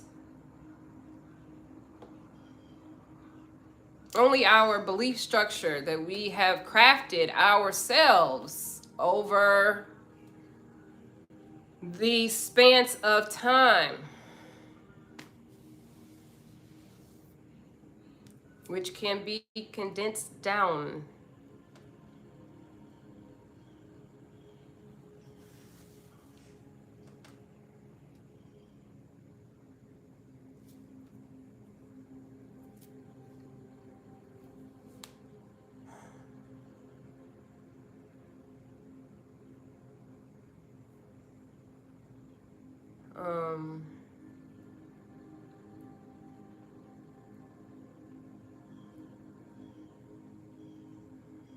There are a lot of words that can be said, and we do say a lot of words.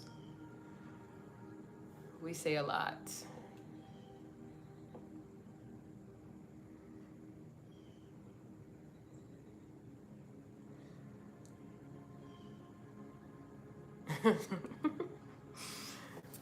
If you all seen,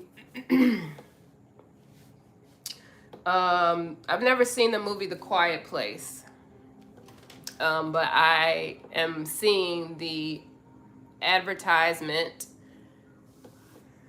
the broadcast of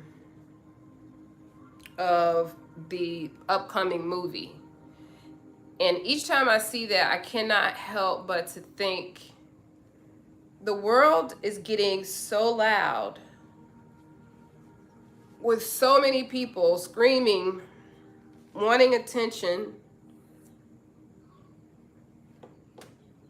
screaming almost, listen to me. Listen to me. Listen to me.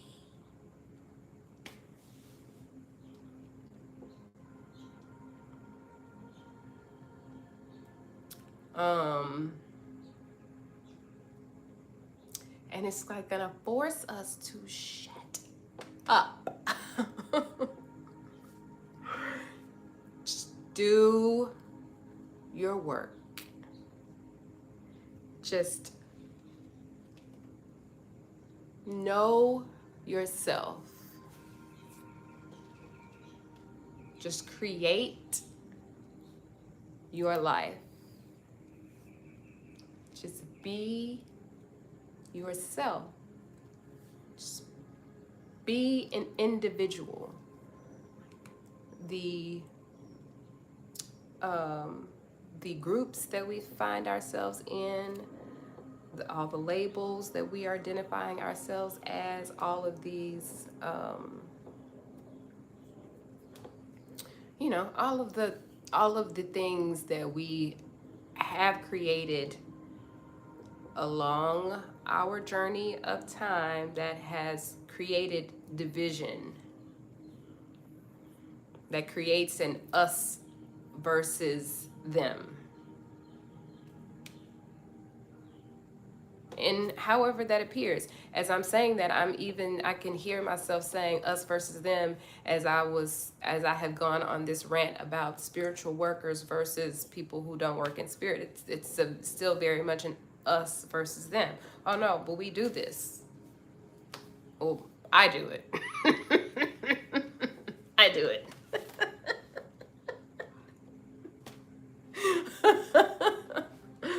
I do it.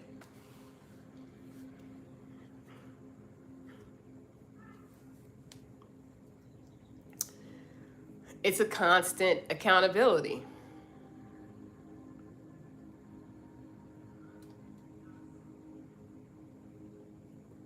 It's a constant seeing yourself. It's a constant reckoning. It's a constant realignment. I will not allow myself to go out of my bounds.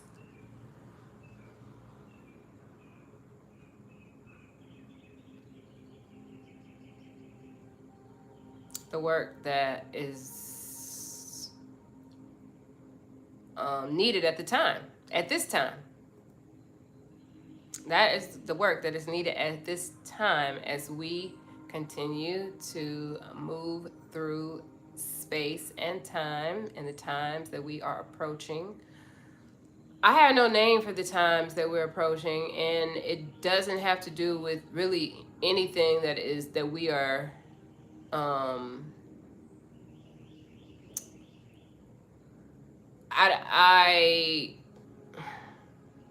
I intuitively, as someone who is constantly working within spirit, doing my spiritual work, always working within spirit, I know that this is a time that spiritual workers are needed, because I know that the revealing of individuals, people revealing themselves, people being forced into their work, like they're being forced to see themselves. They're being forced to face themselves.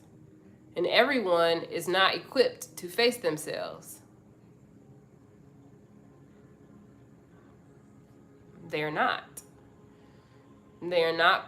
They, for many reasons, it isn't an indictment on anyone who cannot, because there are a number of reasons that one could not face themselves. But as a spiritual worker, we must show up to help them see themselves. And now we are being called on more than ever.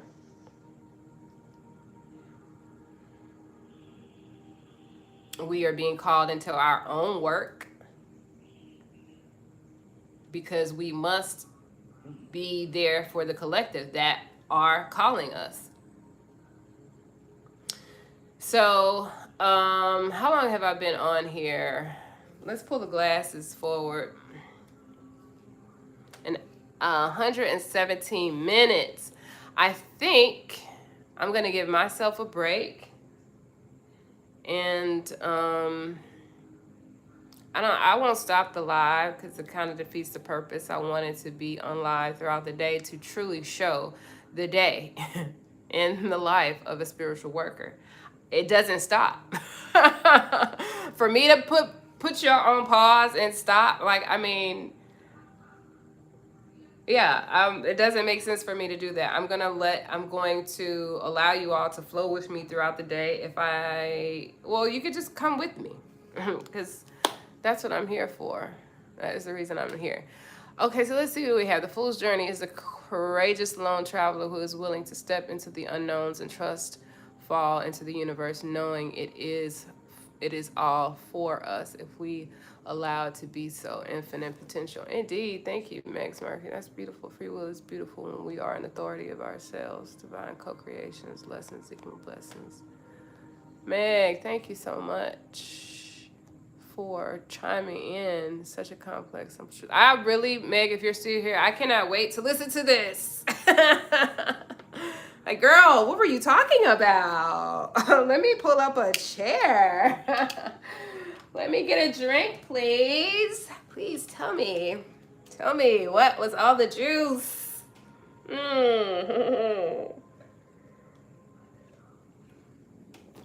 said I was going to take a break. This is my break. I get to sort of just... what I like... Let's see. Oh, I might want to heat up my coffee. One thing that I have spoken about in a previous message, I think it was immovable. Maybe it was not the last message, but the message before that. Either way, I'll tag it somewhere if you come back to it, or you can check it out. It talked about creativity, creative projects, being involved in creative projects, and how that is beneficial for all of us to involve ourselves in some sort of creative project. And I consider myself an artist. My art is...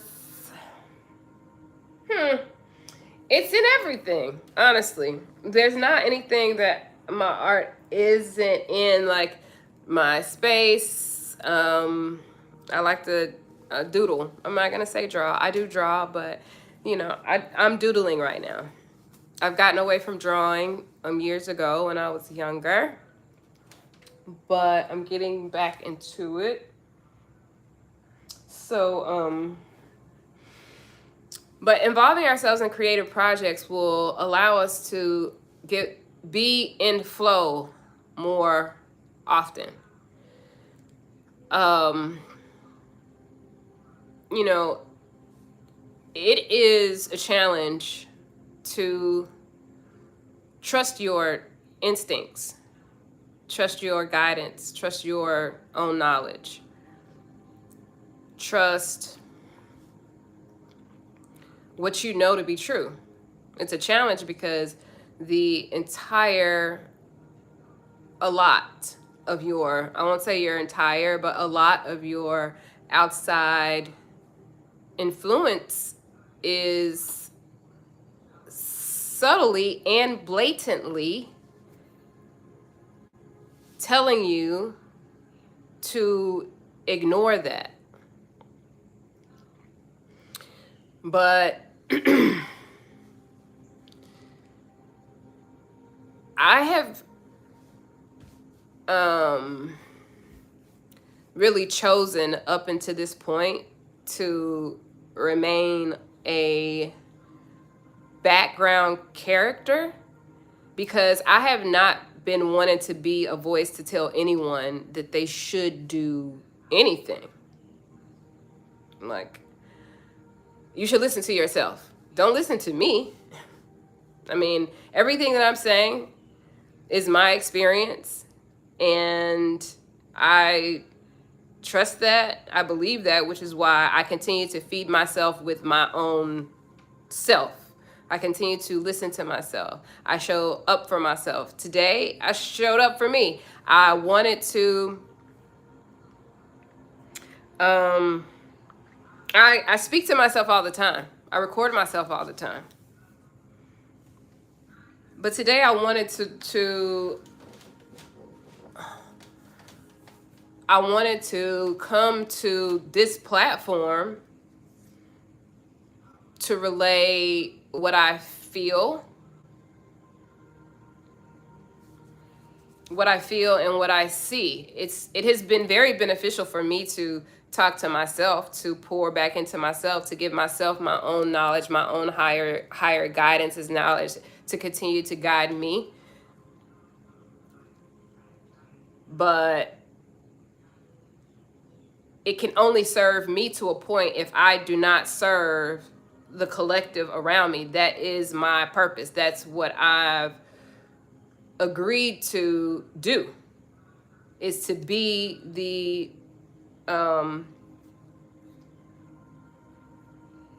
example, not to be the one to tell you, to simply show up as, this is who I am. This is what I do. This is what I've been doing. I've been doing this the entire time. Whenever you see this message, whenever it comes across to you, however it resonates with you, however it connects with you, as you process it in the moment and when you process it later being whatever point in time, like, it's like, yes, I've been doing this. And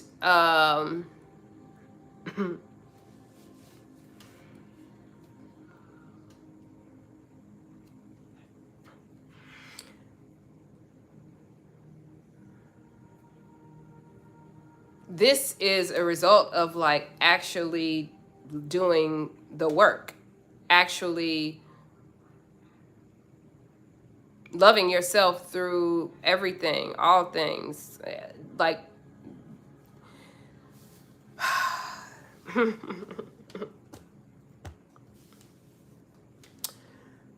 again, I'm at a moment where I can feel myself stumbling over words because I don't want to say.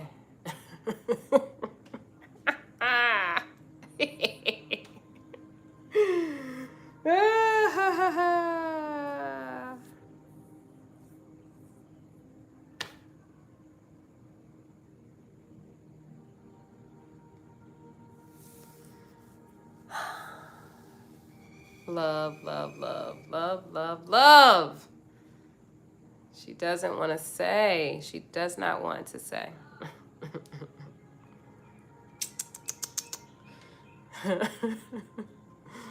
She doesn't wanna say. Even though I've said I am love, I'm her. She is me. That's me. I've been doing this. I'm shaking my head at myself like, girl, yes, finally, please. God damn. How long was it gonna take you to just say the words? That's all you needed to do.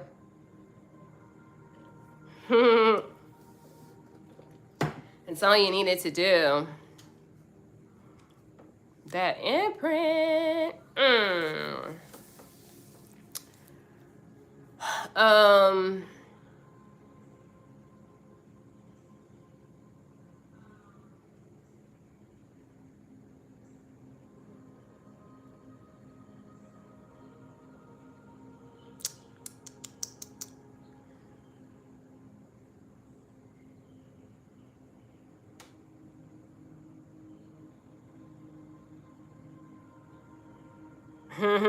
Indeed.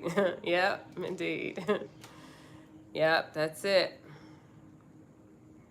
That's it.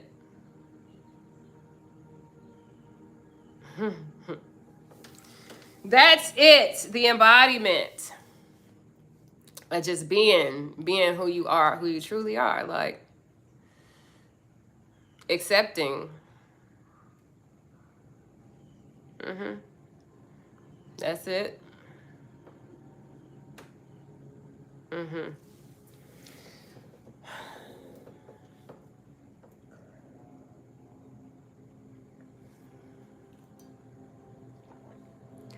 Um,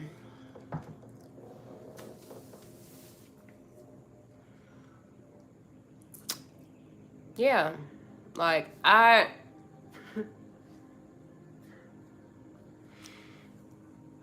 know that every single person has like their own energetic imprint, their own unique imprint. They are one unto themselves.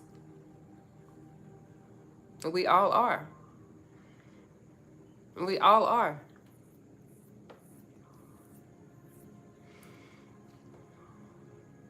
So as I have come to this platform and just being, in life, I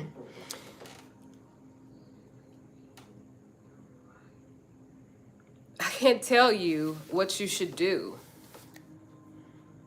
I can give you an example of what it looks like, the things that I have done to discover who I am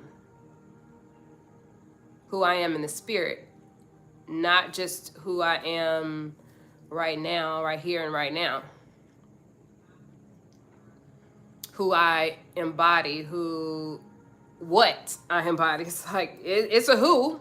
Yeah, the who is me. The who is I. That's me. But what I am in the spirit, what I am beyond this, what has been experienced of me rippled throughout time and space.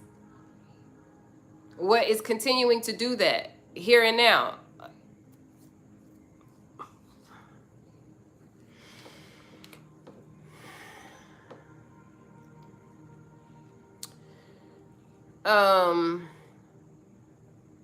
Yeah, I don't want to be. I don't want to be that person. I don't want to be the person. I don't want to be that being. I've never wanted to be that being who was like, listen to me. I've got the answers. I don't have the answers, but I do know you are the way in and out. You got to go within. You must. And it doesn't matter what you see in there. What scares you, what makes you sad, what breaks you, what terrifies you, what traumatizes you, what hurts you. Even the things that uplift you. All of those things.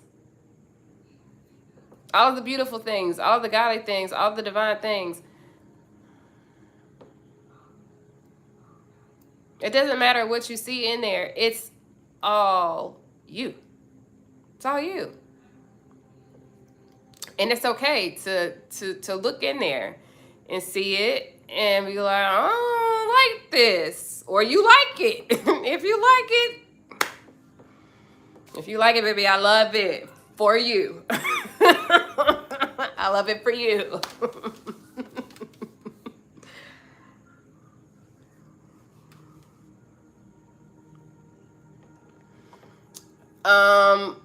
But if you like it, if you do like it, and find a way to love it.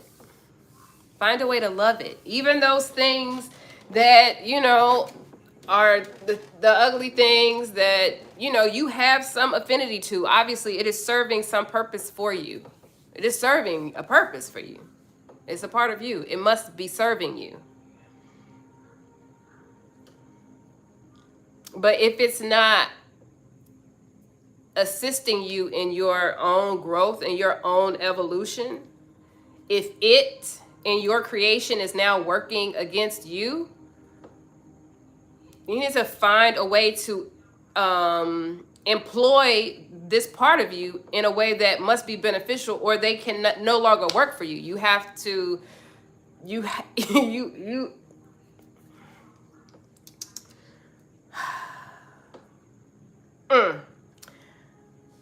Oh, what do I want to say here? Because I'm saying they can no longer work for you, but yeah, you do have to put your part, some of your parts. You.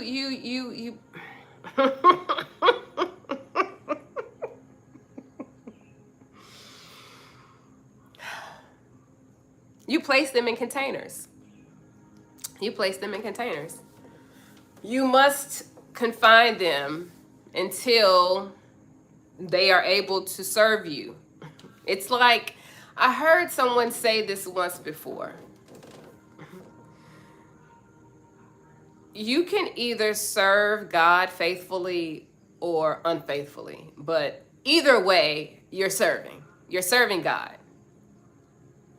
Okay? How you see yourself, the framework that you see yourself in, everything that is serving you, they're serving you in some way. The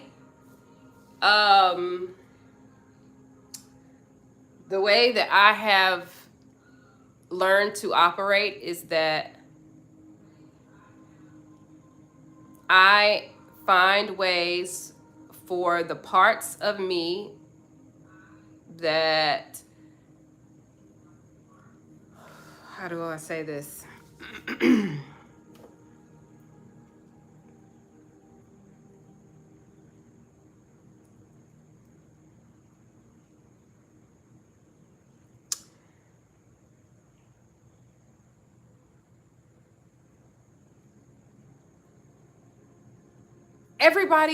Everybody is cooperating. Everybody is being everything is being put to work. Like, there isn't anything that I am looking at within myself which could be looked at as bad, negative, not helpful. But no, it is serving a purpose in my life. I have to love it because it's all a part of me. I cannot separate myself from it. I can't ignore it. I can't pretend that it doesn't exist. It exists. We're whole beings. Like, all aspects are us. It is a part of us.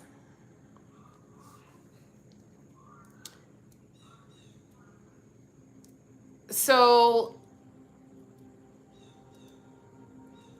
as you're looking inside of yourself, as you're doing your spiritual work and you are seeing parts of yourself that you don't like,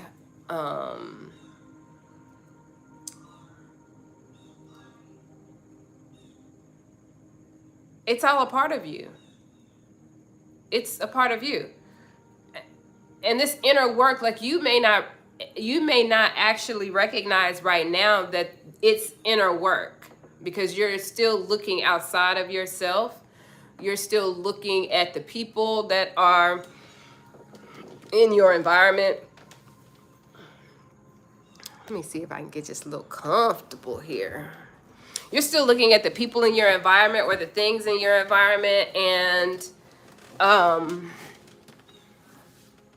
or you're looking both ways. Like you're doing inner work, okay, but you're still seeing your environment reflecting the residuals, if you will, some residuals or some parts, some aspects of what you don't really like about yourself, and it's reflected back to you. Finding a way to look at that aspect, because whether you're looking outside of yourself or you're looking within yourself, it's still you. So find a way to, if it's hard for you to look within, if it's difficult for you to see that this is you, this is not, yes, it's showing up in this person and their behavior and their speech and the way that they are responding to you, the circumstances that you're finding yourself in, but it is a reflection of how you are seeing yourself, how you are seeing your inner self, how you're seeing what you feel about this interaction with this person, what you feel about, I'm feeling very much like inner judgment.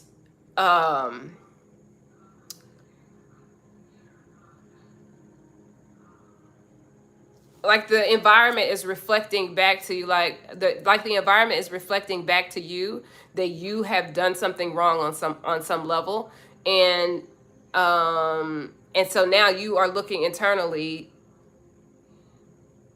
and doing the same thing to yourself. This,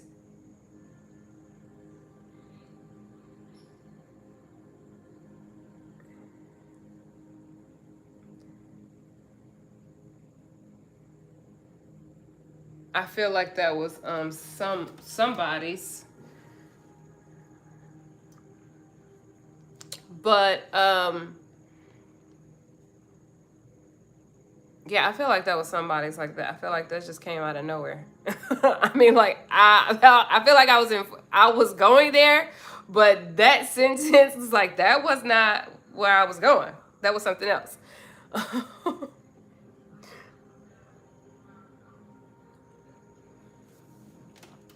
All right, I'm gonna put some glasses on because now y'all are talking.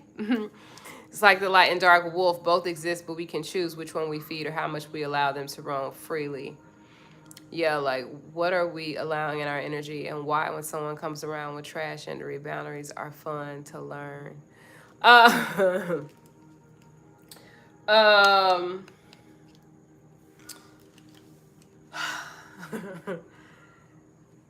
there is,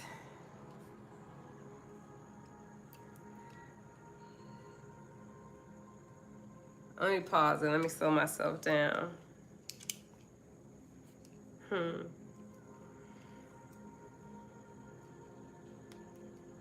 Can I just say that I appreciate you guys for being here, balanced within, and Meg's, thank you all for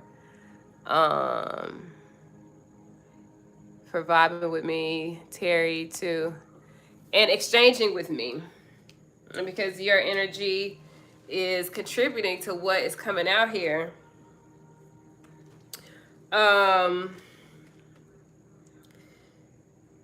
It to me, it's like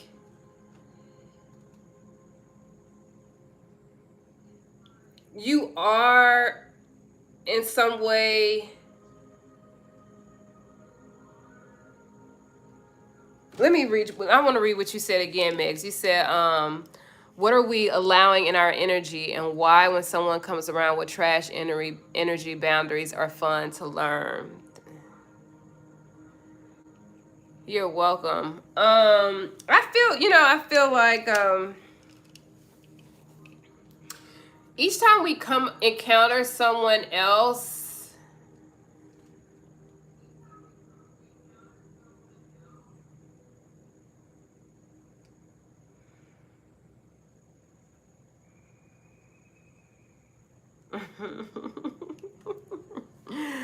y'all, if I laugh, and I will probably say this a few times, if I laugh, it's because I'm hearing somebody in my ear. And I'm hearing somebody say, remember who you are. Remember who you are, love.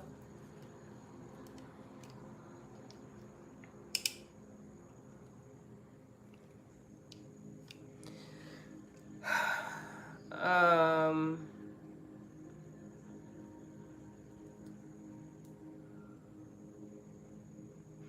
every time we encounter someone, there is like a new flow of energy. All right, whether it's someone new or if it's someone that we've been around before. Because we're all constantly, and I mean constantly, um, spiraling up is what I am hearing, right? We're all constantly spiraling up. Everybody. And so you, depending on where you are resonating,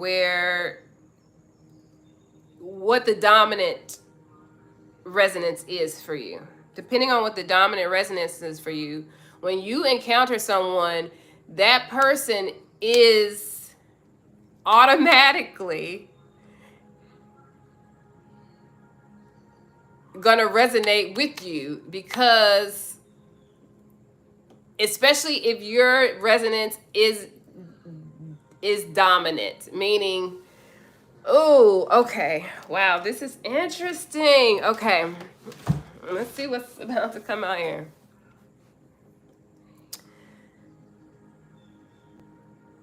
If your resonance is dominant, meaning if your vibrations, if where you are vibrating consistently, yes, where you are vibrating consistently, is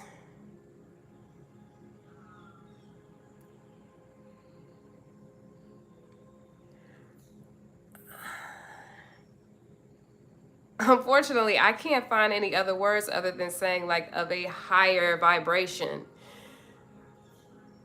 Right? And I'm hearing like higher vibration does not mean better. It simply means higher, elevated, and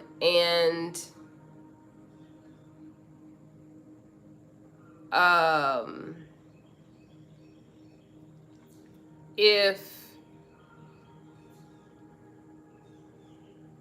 you encounter someone and your frequency is dominant or higher, then that person will automatically match you initially. So it won't really feel like trash energy. It's going to feel like your energy, because that's where you resonate with predominant. That is where you resonate. That's your resonance. That is where you reside predominantly.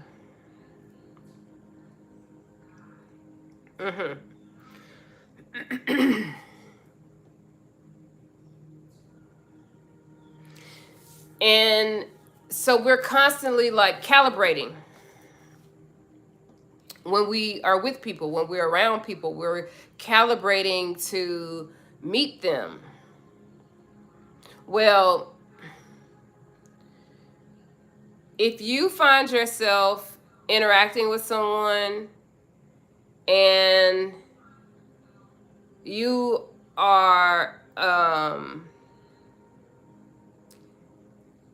oh, okay. And you are Come on, words. Come on. I have to find the words, y'all. Give me a second. Let me let it come through.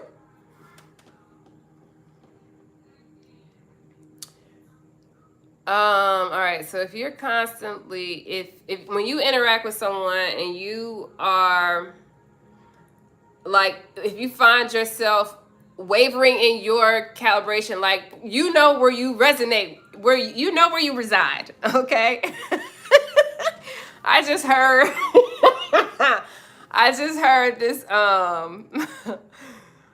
what was this, like 2 years ago? I think it was on Instagram with this guy, and it was, I think it went viral for a while, and he was like, where the money reside, where the money reside. It's like, you know where you reside. You know where your frequency is what I'm saying. You already know. So when you interact with someone, and if you find that you are going like back to where you were, because you know where you've traveled. You know your journey, you know where you, how you, what you have done, where you have been, how you have felt, what has had resonance with you in your lifetime, your journey, in your past. So when you are interacting with someone, even though they may meet you because you are dominant, where you're residing is dominant, if you feel yourself like teetering, like calibrating, but you're calibrating backward, and you do not feel within yourself, now, mind you, this is within yourself. Like, if you don't feel yourself, this reciprocation of energy, then that's the indicator. Like, it's like your boundaries are there, because you have created an environment for yourself. You have said, this is me, this is my frequency, this is where I resonate at, this is what I'm accepting this or better than this, okay? This is where I reside. And when you start feeling that, it's like the boundaries already set. This is it. This is who I am. This is who I be. This is what you know what I'm saying? Like, I've cultivated myself to this point. And when I say I mean like me, and all of creation has built this, has structured this. This is not just me of my own doing. This is me in collaboration with all that has created this frequency, this environment.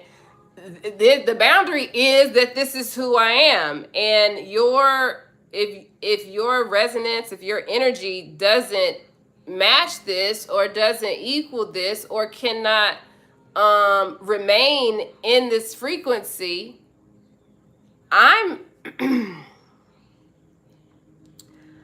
not I'm personally not creating any boundaries. I mean, yes, but I'm just also showing you, like, what am I saying here? What am I saying here? What am I saying here? What is being said here? Let me rephrase my question. What is being said here?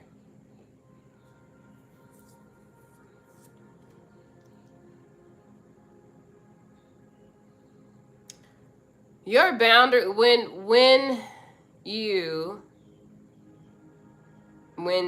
each of us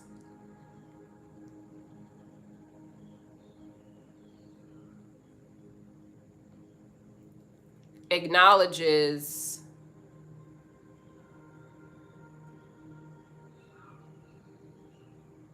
our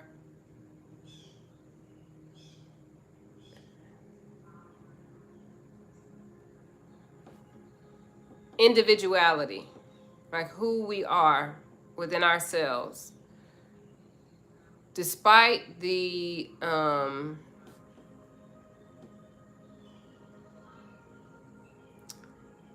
energy of other people. Like, irregardless of their energy. Uh,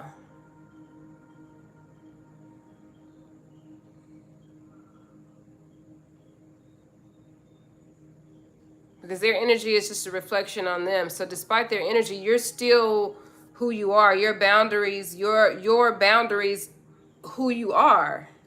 It's the other day. I scribbled. I doodle. Right. I do this every morning. It's a part of my morning routine. Is when I wake up, I script. I allow consciousness to flow through me, to speak through me, to instruct me, and then I will doodle little things. And the other day I doodled,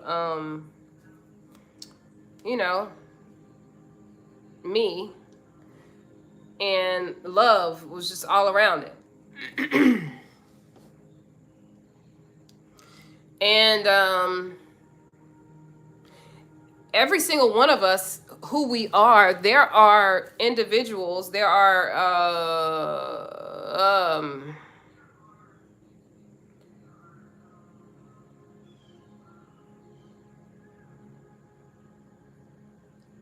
like, everyone's energy towards you is not going to be one that is like, that it feels good. Right? People who would say that they have experienced love would not necessarily say that that is a good experience. They would not say that.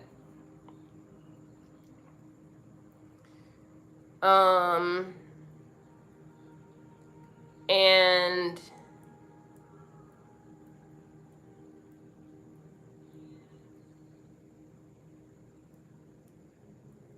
I would say that's trash energy. It's trash energy, because when a person encounters you, they have an experience with you, or have had an experience with you, or their experience with you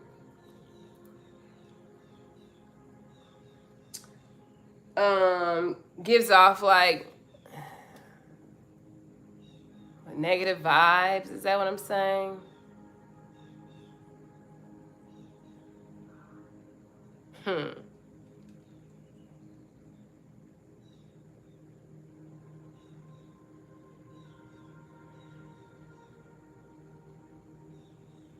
No, that's not really what I'm saying. Let me give myself a moment, because I feel like I might be getting off track. Do I want to check in? Nah. No.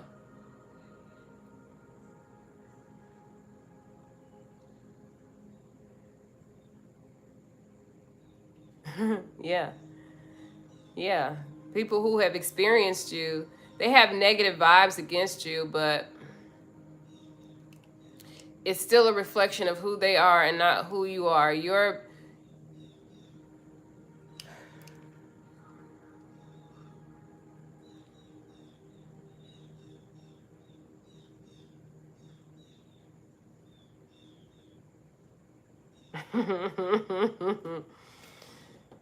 they are. They are. They're resistant to themselves.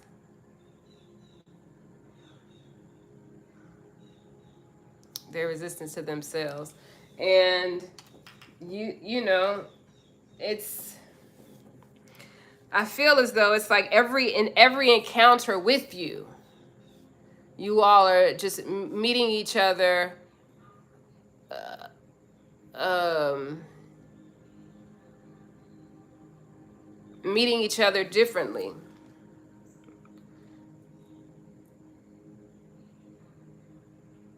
You're just meeting each other differently.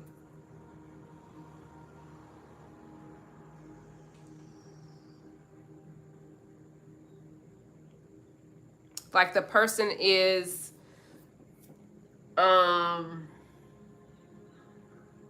they're showing up,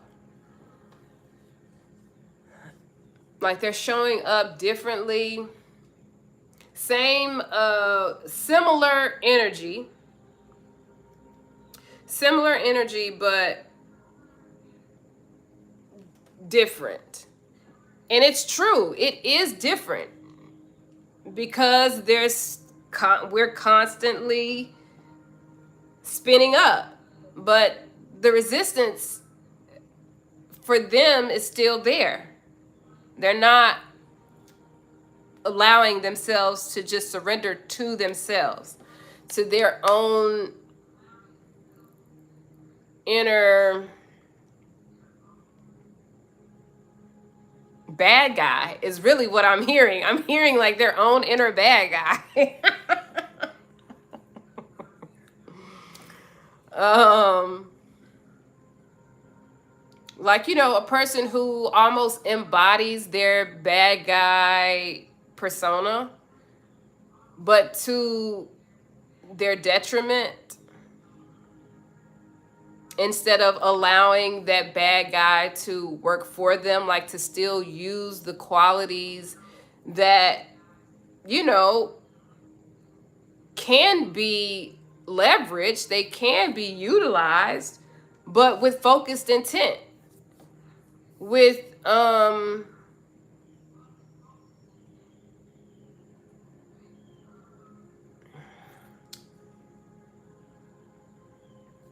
honest intent.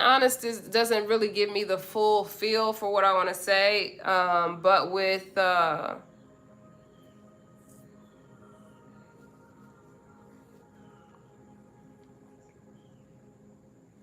yeah, I mean, I can't.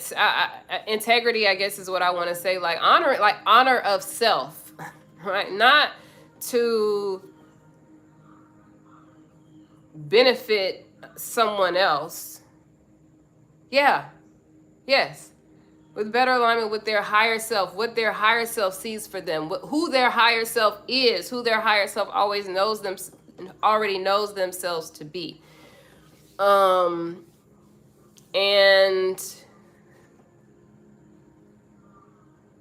I feel that there's a lot of judgment around them being who certain individuals being, like who they simply are. And as I'm speaking this, I just want to say, like, I'm very much leaning into a masculine here. Like, and I'm literally beginning to picture a masculine. So, this masculine has dark hair. He's very magnetic. He is very fit. So I feel like I'm sort of speaking to him and or speaking about him. But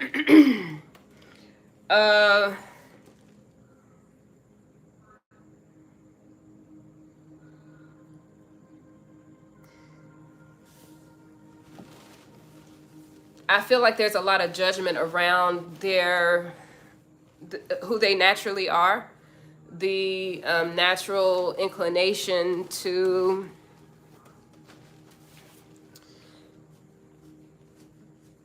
almost be the bad guy.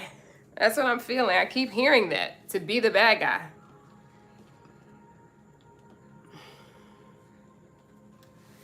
So,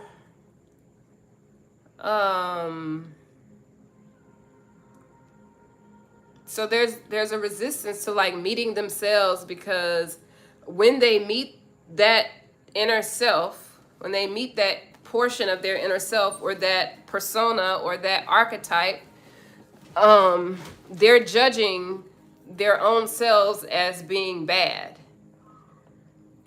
as being like not what they're supposed to be, as being trash.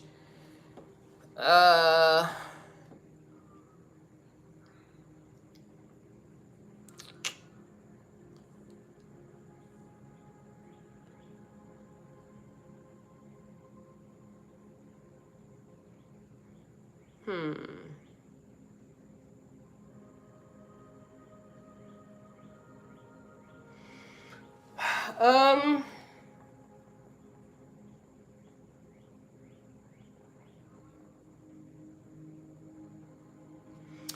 Inner judgment is, it's,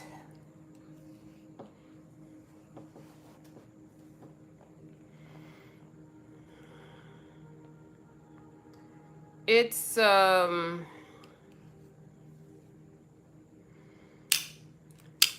yeah, distorted masculine energy. There's an imbalance and a disconnection from their truth. The truth being that, in my mind, what I see, the truth is that every part of you is loved. Every single part of you is a part of you that has existed and exists currently, no matter how it shows up to the outside world, and then internally how it shows up to you. These parts of yourself you created for a purpose, to benefit you for a period of time. My question to, if this message is resonating with you, because now I feel like I'm talking with someone directly, is my question to you is that personality, is that trait, is that characteristic, is that way of being, if it's still serving you, is it serving you to your highest benefit? Is it now taking over and running the land and running over everybody in it, including you? Which means you have to be honest with yourself about how you're feeling right now, how you're internalizing what is going on in your environment, how you are then projecting that out to the people that are in your environment, your family, your friends, your loved ones, your job, yourself. How are you treating yourself? What are you doing for yourself? Are you doing something for yourself?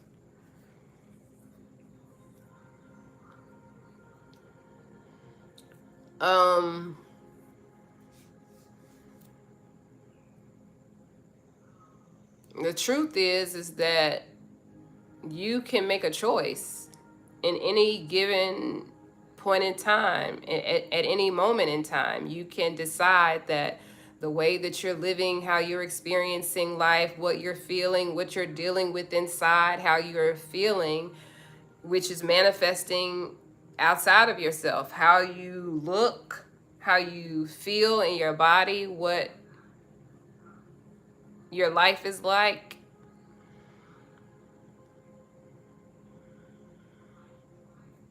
These are all sending you messages.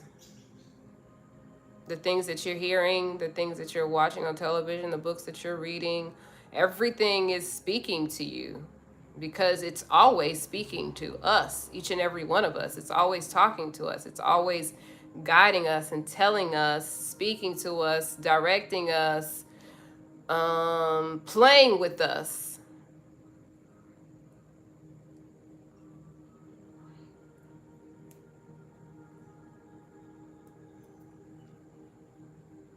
Listening. It's always listening without you saying a word.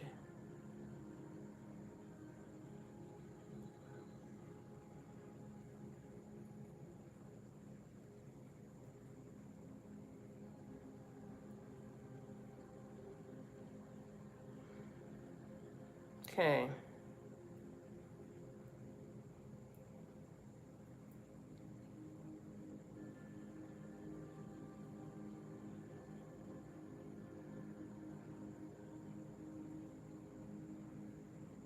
It is a dance.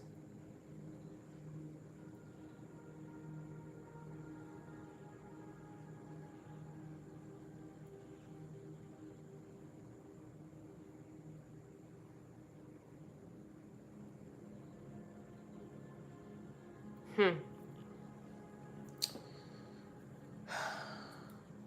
Actions are everything. Actions are everything. Truly. Um, our actions in our own lives. It's like it's our actions in our own lives. Actions are everything because you are, you know, you're doing the work or you're not doing the work. It's showing up everywhere. And everyone in your environment can ask you, plead you, tell you to, or not. People could not care. But most people around you who love you, they care. They care, and so they'll show you yourself. They will express it back to you. It may not be in a way that you want to hear, but they will express it back to you. So, we have to act on the things that we're hearing, though. You are going to get your attention some way, somehow. You're going to get your own attention some way, somehow.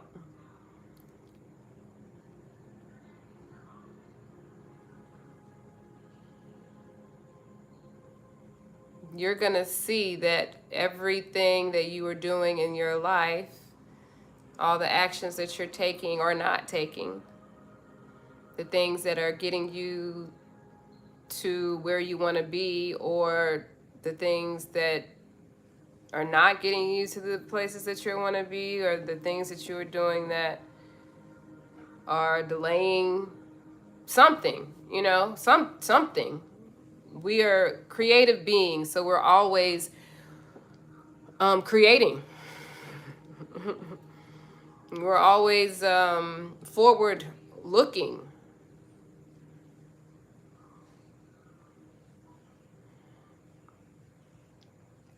So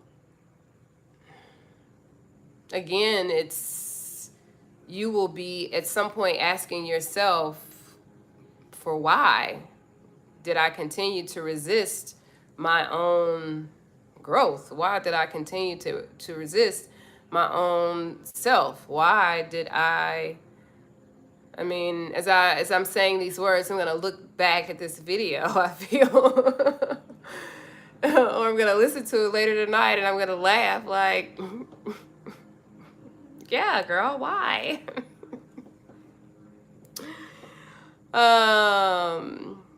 Or maybe I'll be asleep.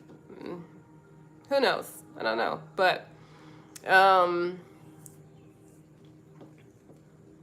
again, like, I am somewhat here as like someone who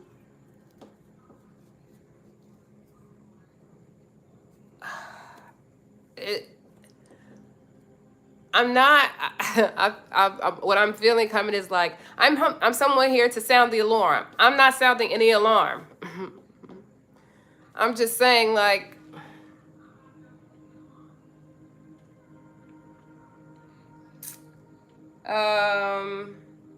it's, you could struggle against this. You could struggle against yourself. You could make yourself a bad person. You could make the world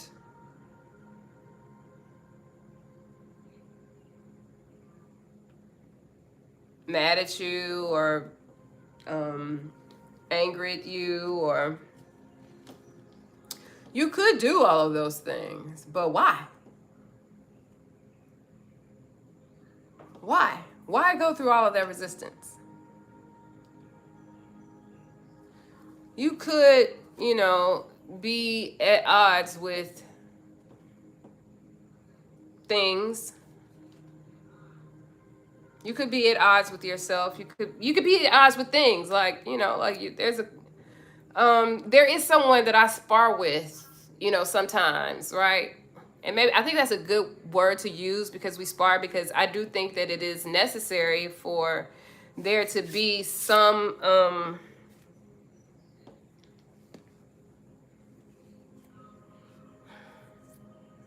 there needs to be some resistance and contrast. There is contrast, uh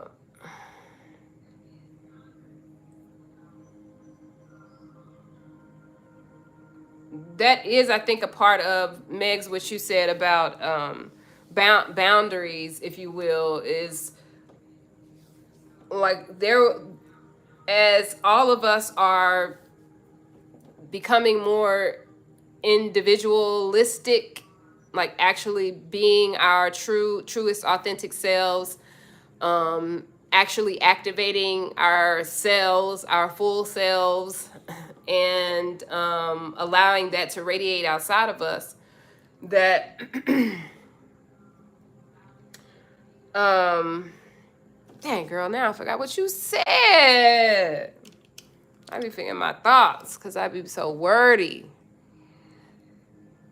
Hold on, let me see. Following the feeling of joy, childlike wonder, that frequency is higher than even love, and they're going to be mad by nature of their resistance to their own joy that you show up naturally being. Don't be mad, though. I'm like, don't be mad. Just be you. I mean, is mad you, though? If you're mad, then by all means, be you. But if you're mad, but you're not mad in love, then why be mad? Like, just be you. Be who you are.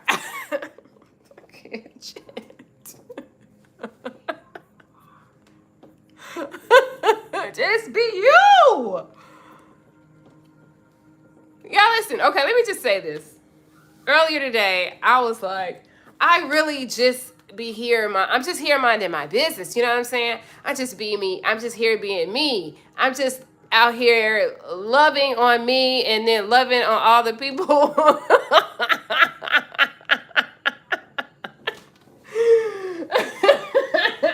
You know what I'm saying? Just out here loving myself, loving on people, minding my business. Like, I just minding my business. Why is y'all mad? Why are you mad? If you're mad, though, like, straight up, if you are mad, please come and see me. Because obviously,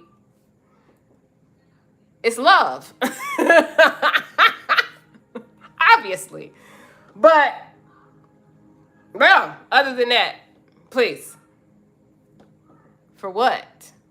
I'm just minding my business. I'm just out here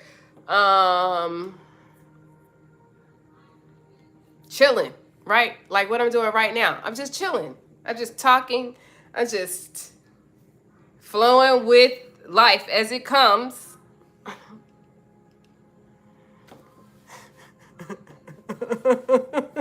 I'm just flowing with it as it comes.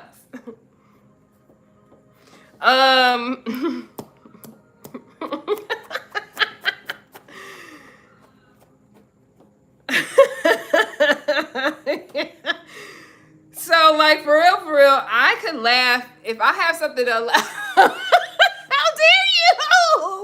For why?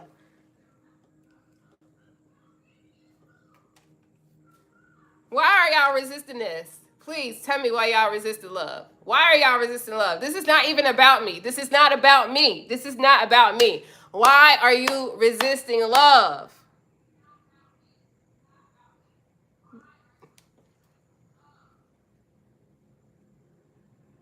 For what reason would you do that? For what reason would you deny yourself love? That's what's all around you. It's all around you. You breathing it in every day. You walking in it. You gliding in it. You swimming in that shit. God damn it. Oh, girl. Why would you resist love? Why would you resist what you are? Why? Why would you resist that? Judgment is like, this is what I feel, right? Because I feel like that is truly, truly, truly the biggest thing that is holding the collective back. For real. I mean, if I just have to be really real right now, I feel like judgment is the thing that's holding the collective back.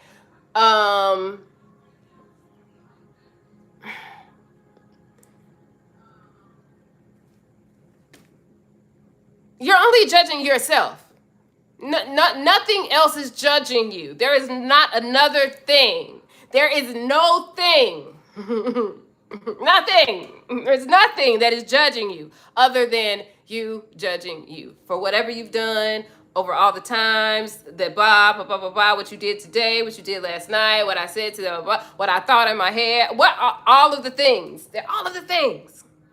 You know what? Nothing's judging you. Love yourself, please. Love yourself. Love yourself. That's it. That's your job. That is your job. That is it.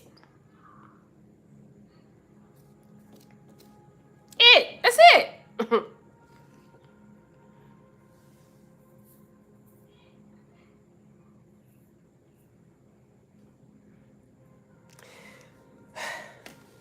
It's I I I'm not.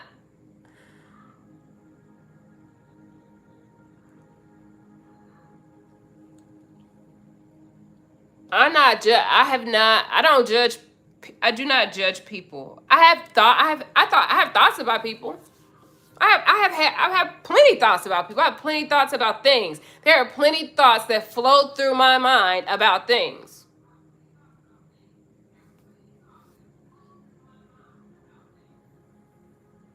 Judging?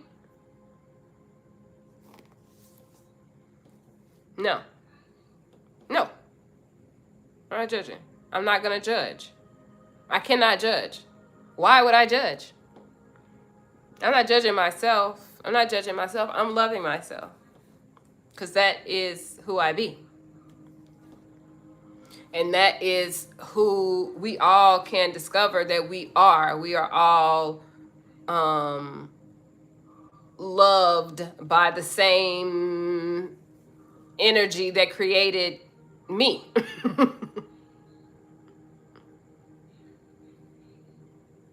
We're all loved by the same energy. It all activates every single one of us in a very unique way. We are all crafted and designed in a very unique and beautiful, bountiful, plentiful, magical, creative, intellectual. I mean, I don't know what else? What else? Someone give me other words.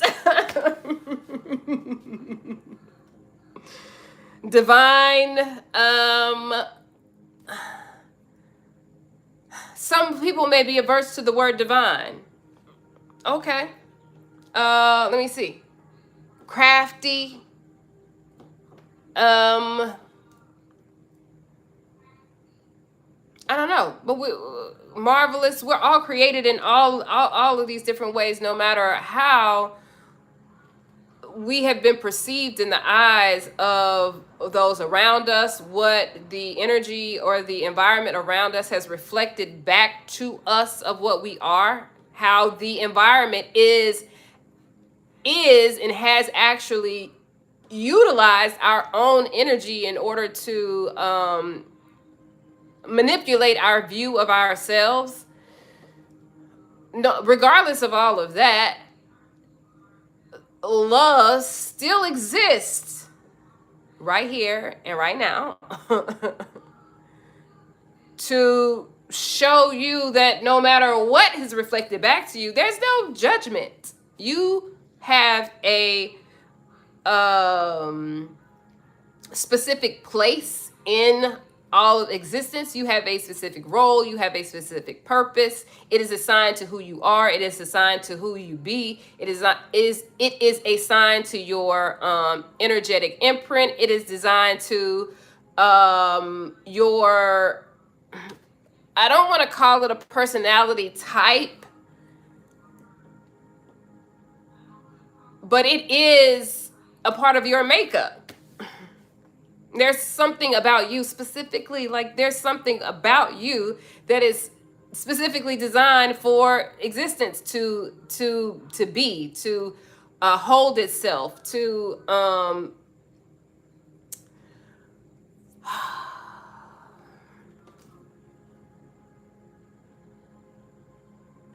I want to say contain itself even. I mean, yes, because we are containers, and more than just containers as we are in this physical body. Like we are containing the uh, uh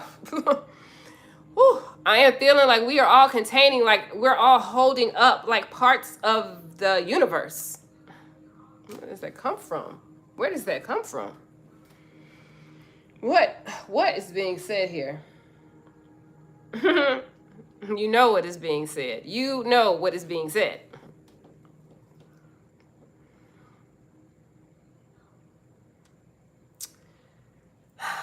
Uh, this is the work of a spiritual worker, though, to explain, to express the workings of our existence, to create bridges, for comprehension, so that our minds, where we are as human beings who for time have had patterns and systems and ideas laid over your consciousness. There are bridges that are needed for the human mind, our human minds, to make the connection between what we are doing here on this planet in this physical realm to who we are as beings, and how all of that has a connection. We are not disconnected from ourselves in any way, shape, or form. We are not disconnected from our planet. We are not disconnected from the things that are happening here. We are not disconnected from the things that are happening out there being the galaxy, the planet, the universe, but it's all happening right here and now. It's all happening right here and right now. No matter how future time it may seem, or outside of your life, it is not. It is not.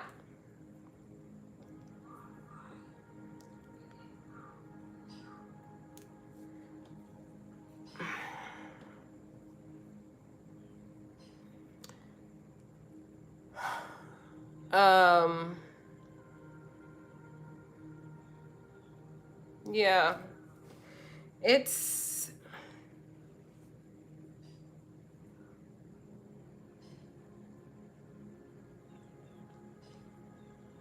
we are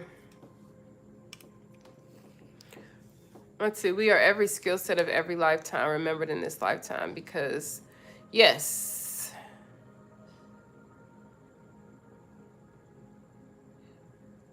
correct, which every single one of us, sans judgment, has access to.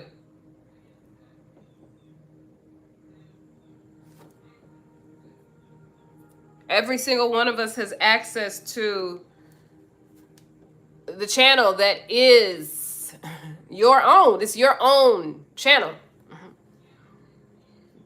The the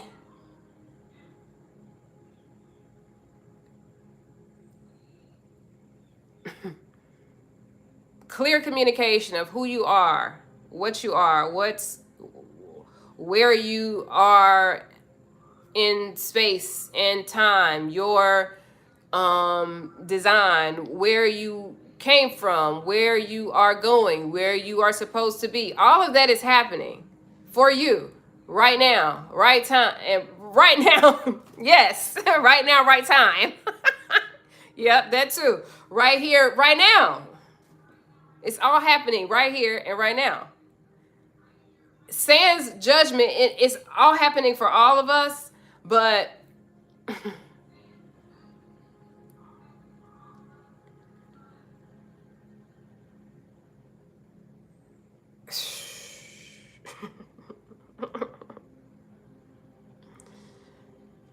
honestly, that is like sans judgment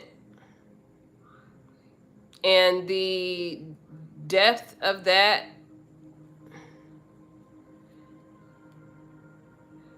I mean, it definitely. I want to say it can be eliminated like that, but in saying that, I feel like I would give like discredit to me, and it cannot. It cannot be like sans judgment being at to have reached a place to have reached the place. Hold up. To have reached the place where you are sans judgment. Like there is no judgment here. I'm not judging. I have not judged myself. I'm not. Why would I do that? I'm loved. I've loved. I've been loved. Why the fuck? Excuse my language. Ooh, wait. I said I was gonna let something fly, but I ain't want to let it fly out like that. But no, it is not. It isn't overnight. It isn't like you can't get to sans judgment like that, but you can get to sans judgment. You could be you can come to the reality that every single thing that you have experienced in your lifetimes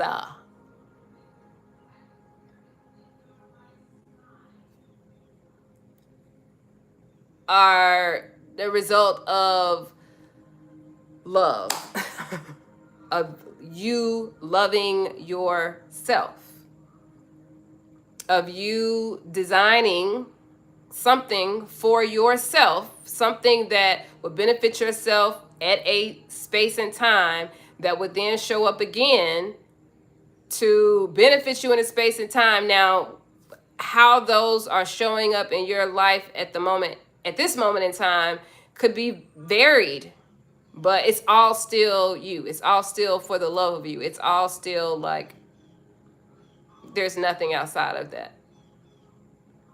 I feel like as I'm sitting here talking, like I keep saying the exact same thing because it is the exact same thing. Like it's you.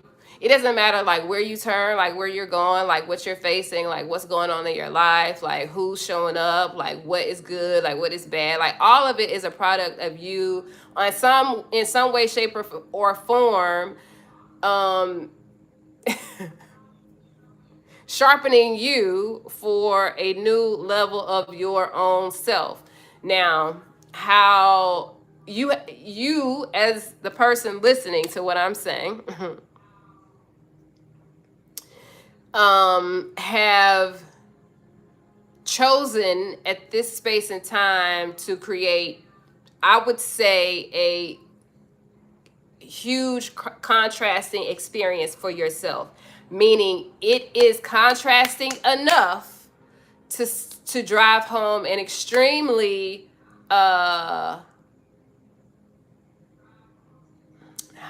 how do I want to say this? I feel like I want to be delicate in saying this, but I feel like I also have to be real because it's like, you're doing this.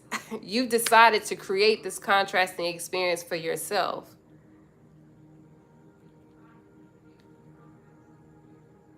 Judgment of wherever you are in the process, any idea in your brain and your mind and your environment that says that the way that your life is going at this moment in time is bad, looks bad, feels bad, anything that has any like indication of like darkness, or it's like this isn't what it's supposed to be, you are the creator of this design.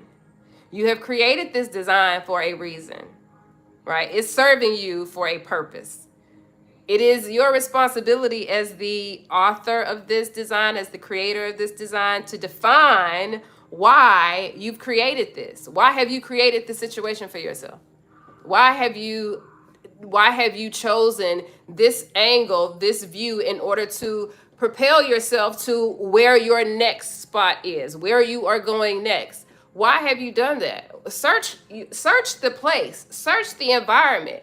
Look in your space, wherever you are, whatever is going on in your life. This is physically, I am meaning this, physically in your environment, in your living space, where you reside, where you lay your head, where you go to work at, the people you live with, the places that you go, all of these aspects of your life that are showing up in a way that is somehow causing a rub in what you feel, because this is all about how you feel and what you are internally discerning, what you are understanding about yourself and your life. And you feel that this contrast is like, this I'm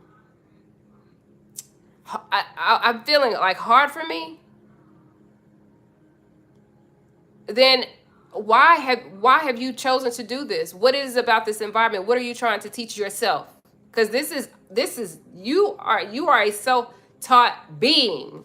You and the creator, whomever that is for you, whatever is your higher power, higher self that has helped you design, or if it's you and you, okay.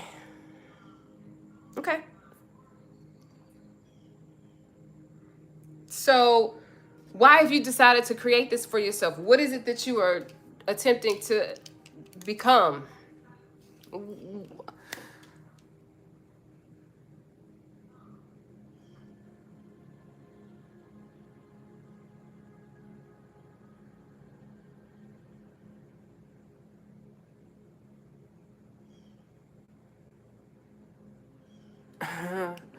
You feel like you're losing it.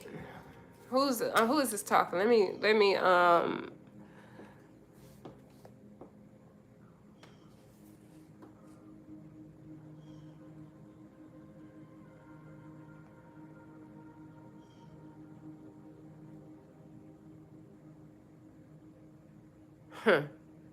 It's true. It's true that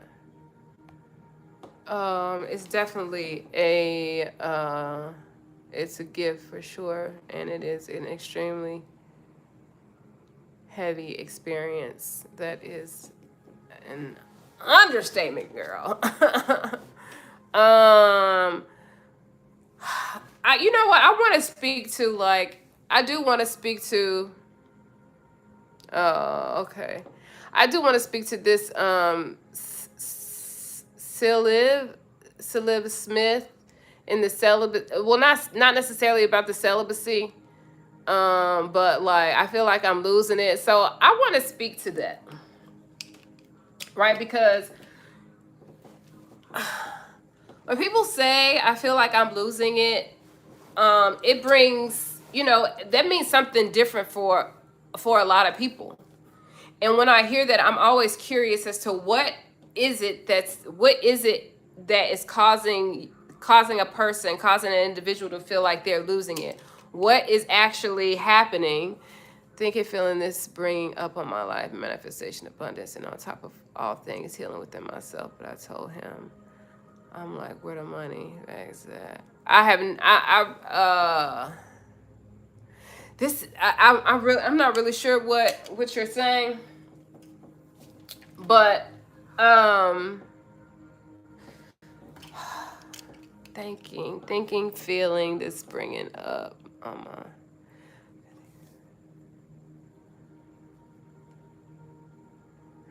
Who'd you tell? Who you saying where the money at?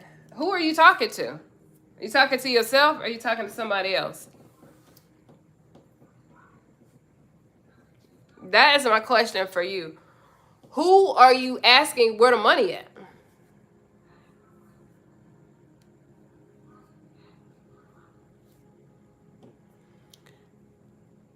Um,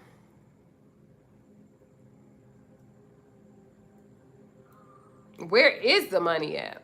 Where's your money at? Where's anything at?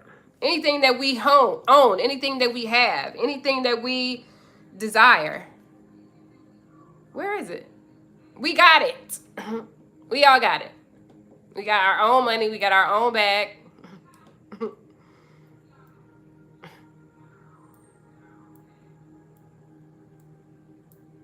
True. Thank you. I thank you very much.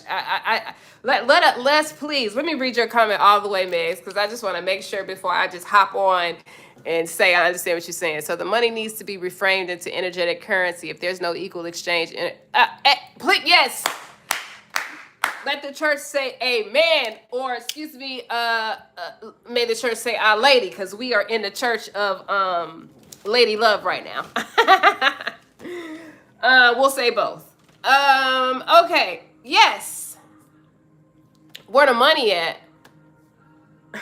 This is how we started. This is how I started this live, because everything that we are seeking for in this physical realm, in this realm of matter, is always preceded by the work that we have done in the spiritual realm, in the realm of our minds, in the realm of our creation, in the realm of our own workshop, in our internal realm, which is again why I say, who are you talking to? Who are you asking where the money at? You are you. You are making the money. Like, you're printing your own money. You're printing your own money.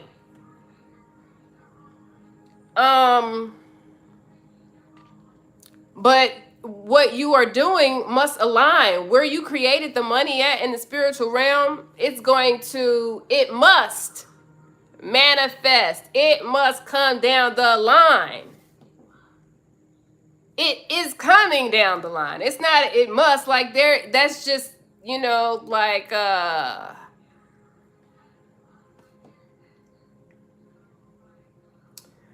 mean, I want to say like 1 + 1 = 2, or ABC, or because I said it. Like that.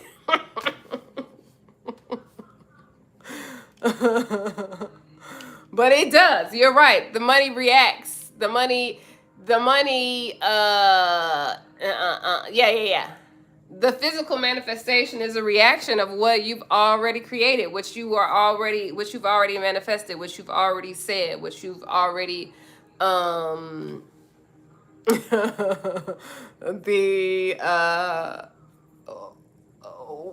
what is it's really not even like the manifestation is you. You are the manifestation of it. Your being of yourself. Discovering yourself. It's not even, I mean, it is knowing of self, but even in the discovering of yourself, like, you are receiving benefits. You are collecting your coins, your dollars, your bags, your whatever, real time. There's not like a space and time where that's not always happening for you. And the more as you continue to learn more of yourself, discover more of yourself, know that all is self, and you are that, then everything is right there. Everything is right there. You're getting it all the time. There's not a time that you're not feeling yourself, that you're not fulfilling yourself, that you're not receiving what you asked for. You're getting exactly what you need in the place and time. And but you knowing space and time, then you have deposited along your journey. The money is right there. It's you. Wherever you are, that's where the money's at. And when you deny yourself money.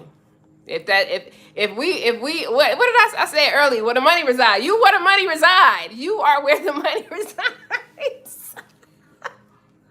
You are where the money resides. This is so funny.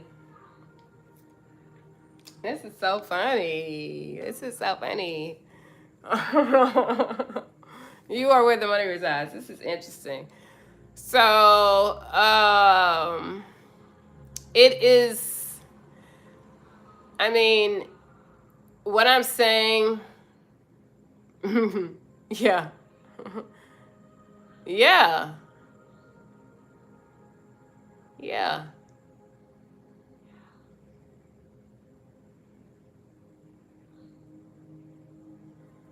It doesn't, it's definitely, it's a byproduct. It's like, oh, okay, this comes with it too.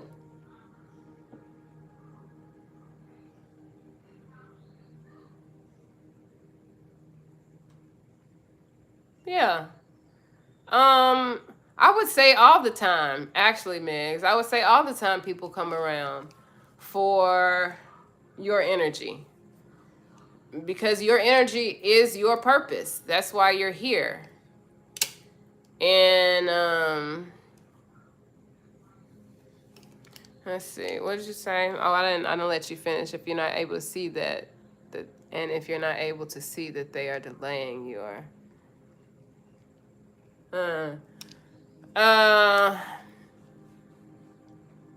yeah, I do think, everyone is coming around for your energy. Everyone comes around for your energy. That's the reason that you're here. Like, we are all serving in our true purpose, in our true energetic imprint. We're all serving a purpose here, and we're all sharing. We're all uplifting or upholding it. And you can decide. I think, again, when we talked about, I think you said it about your creating boundaries. Yeah. Like, your energy itself is a boundary, and the energetic exchange will only go so far, just because of if you all's energies, well, your energies will either remain connected for a time, or it will be, like I said earlier, just like someone passing on the street. But the service that each one of us is providing to each other remains the same. That's let's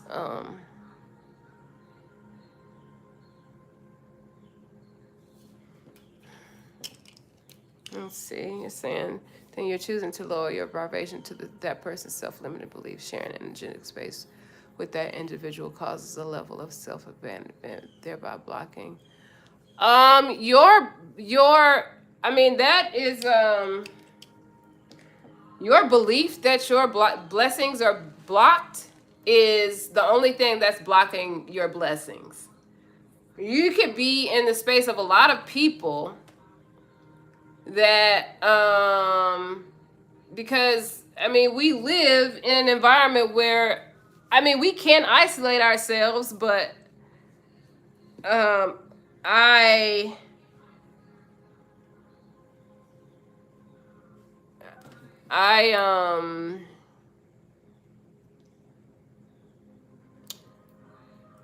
we can isolate ourselves, and we need discernment. We do need discernment. Discernment is necessary.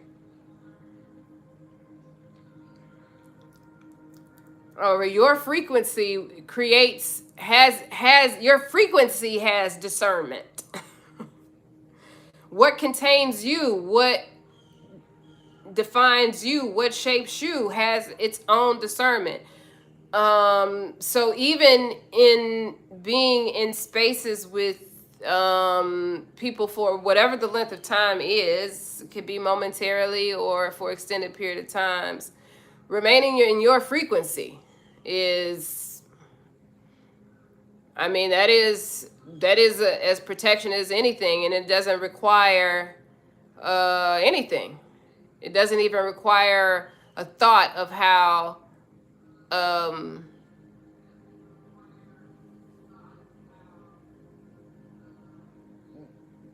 uh, someone else's energy is, because you're not leaving your energy. Like, this is, it's not even like you're not leaving. It's like, this is who I am. I'm not, I, I can't leave.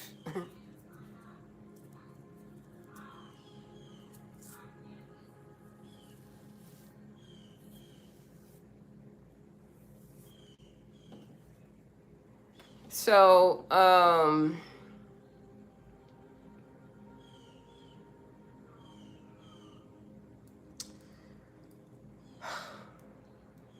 it's,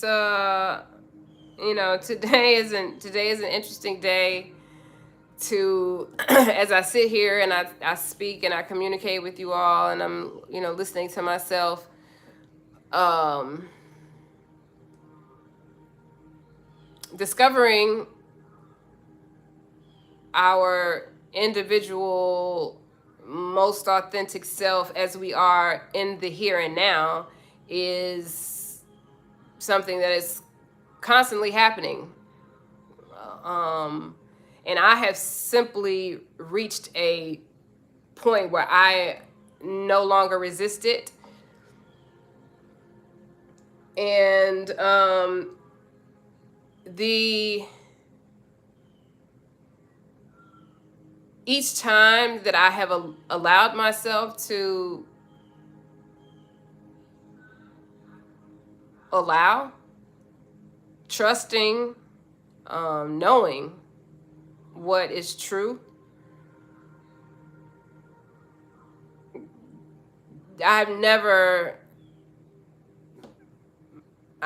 not experienced myself less than who I am and who I always was. There was no situation that occurred that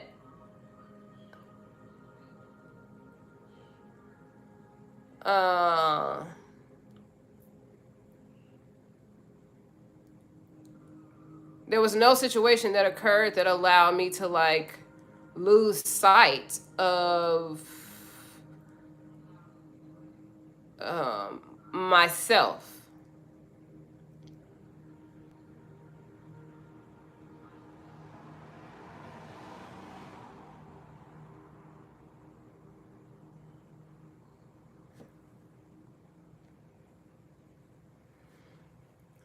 So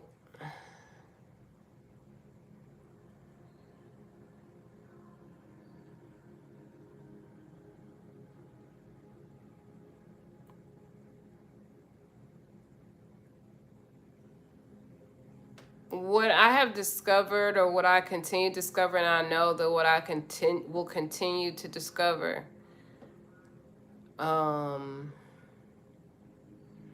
is that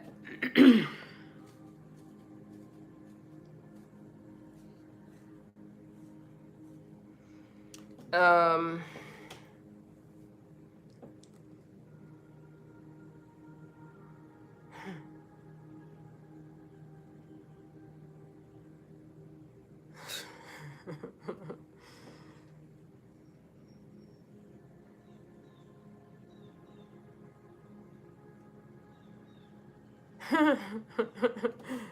I feel the most high. I left my job, divorced my husband. I basically started processing my spiritual journey. It's been 6 years, lying on source. The Most High indeed. What else is there? There's nothing else. And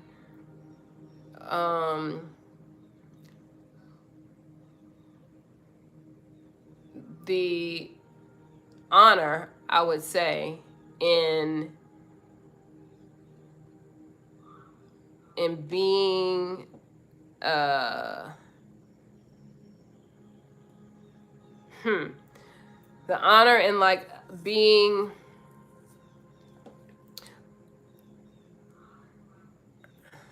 I'm feeling like saying like being allowed to rely on source.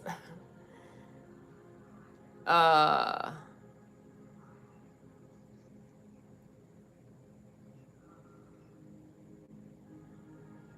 it's it is an honor to be of service to the higher realms, however that is seen, as you're listening to be in service to the higher realms, and also to allow that to service everyone in the lower realms.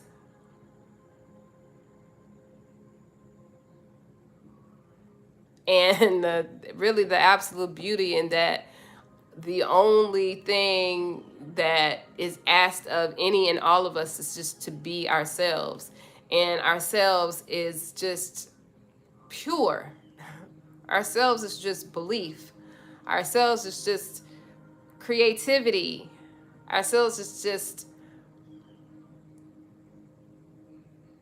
I mean, yes, and all of that. We're feeling a lot of things. We're experiencing a lot of things, but at the core of all of the things that we're experiencing, however we're labeling them, it's still a product of creativity. It's still a product of our ability to be here and create what we want, what we like, what will help us, what will grow us, what will excite us, what will make us mad, what will anger us. Like all of these things are meant to incite within us more creativity that is for the betterment of ourselves, but also the betterment of everybody. Everybody.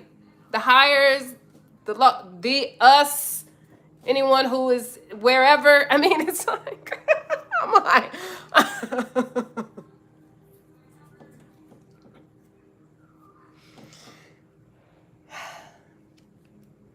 it is that simple.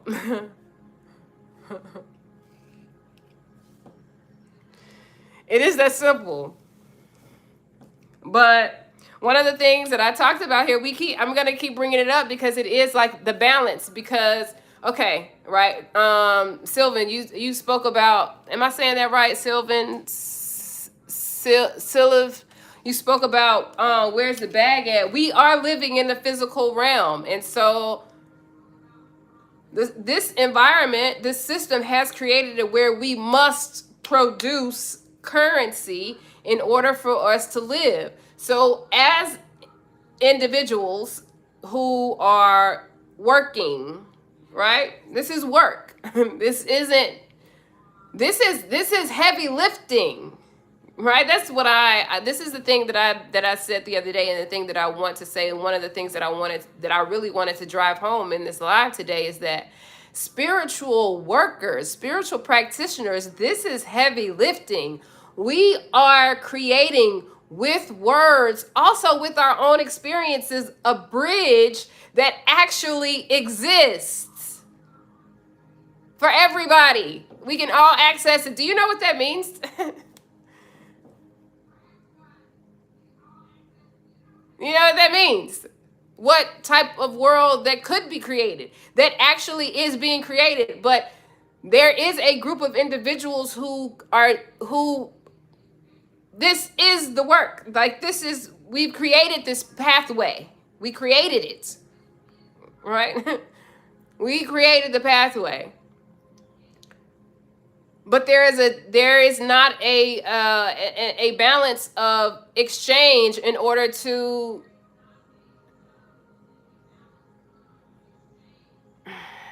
Gosh, I want to find the right words. I want to find the right words. Let me see. Let's see. Transmuting the energy through creative is why we are stirred emotionally by a piece from 100 years ago. It's there in it. We're able to perceive it's like light codes. Light codes. Yes. Yes. So the energy exchange is one that, as spiritual workers, I think that's who I'm speaking to right now. As spiritual workers,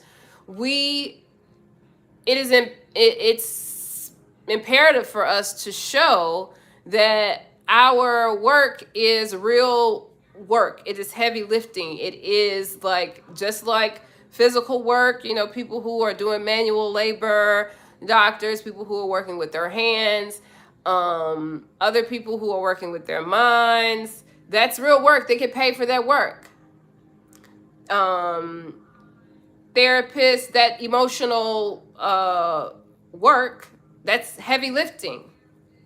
Okay, we are having to, these professionals are creating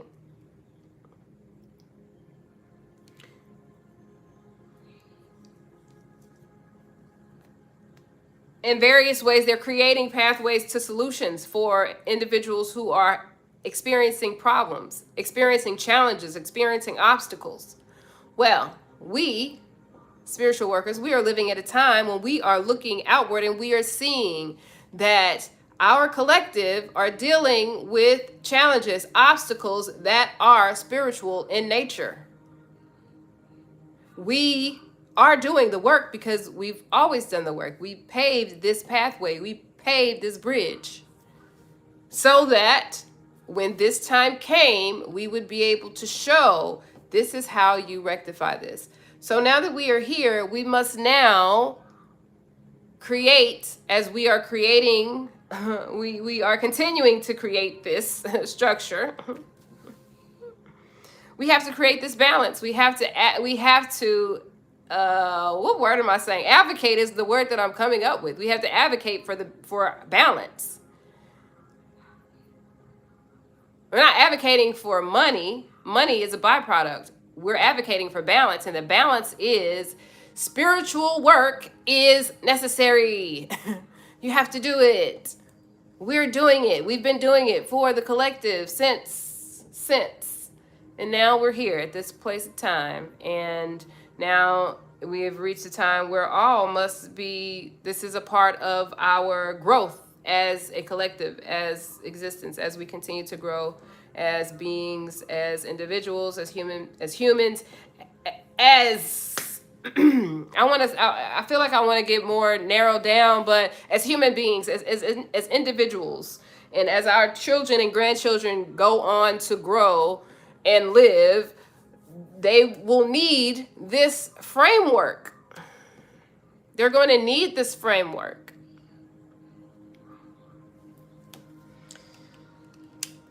And so the exchange must be balanced. It must be balanced. And that balance must first start by people doing their actual spiritual work, and that work will they must consult with spiritual workers because we have been doing the work. Yeah, advocate against constructs. Okay. Yeah. Agreed. I 1,000% agree with you, Megs. Advocate against constructs. Really, we want to advocate for the structure that says spiritual well-being is vital. We want to advocate for what we need, what we know we need. We're not advocating against anything, but we want to advocate for the fact that spiritual well-being is a part of who we are, who we've always been. But the way that society has been structured and the way that people are growing and learning how technology is moving, we must, at this juncture in time, connect ourselves to our spirituality. It will be, it is, I don't want to say, no, I must say that the environment can too easily be created in ways that will allow us to disconnect. And we will need our spirits to be intact, fully intact.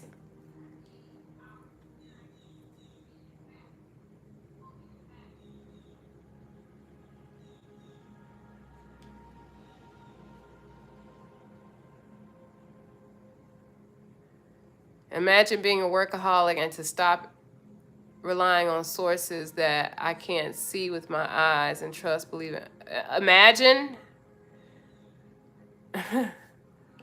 I do not have to imagine. I am that person. I have been a workaholic. I am a workaholic still. Still. I'm still a workaholic. I just don't work for anybody else. Because I remind myself constantly that where my source comes from is not anything that I can see. It has never been. And I remind myself of that. It does not in any way make me exempt from experiencing the moments in time when I forget that, or when something else comes in that will get me off focus, or outside of myself, or outside of my own energy, or outside of my own knowing, or outside of my own knowledge, or outside of my own experience. You know, again, everything and everybody is trying to get your attention. All right, I can hear somebody saying, "Well, yeah, we all got bills. Bills, I have to pay bills. Bills get my attention." Yeah, bills get my attention too. They do. I have bills to pay. I have life to maintain. I know that when I talk and when I speak, that I can come across as like, you know, this is all spiritual and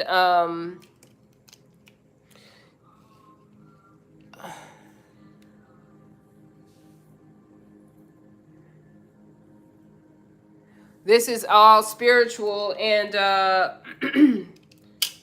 and you can just live on spirit alone.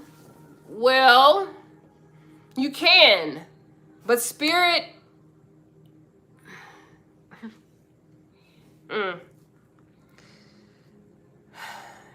it is an energy transfer.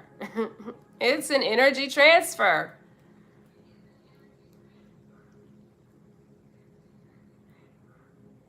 I mean,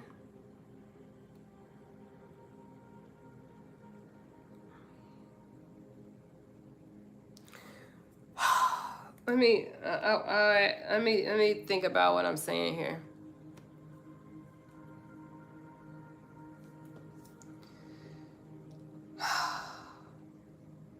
There are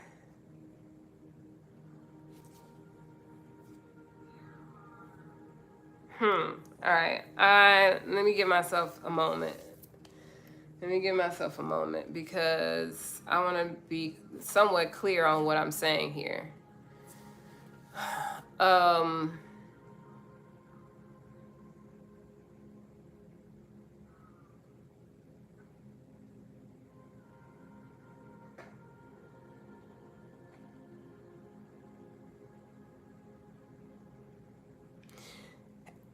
Has anybody in the room ever read The Richest Man The Richest Man in Babylon, I believe is what it's called. And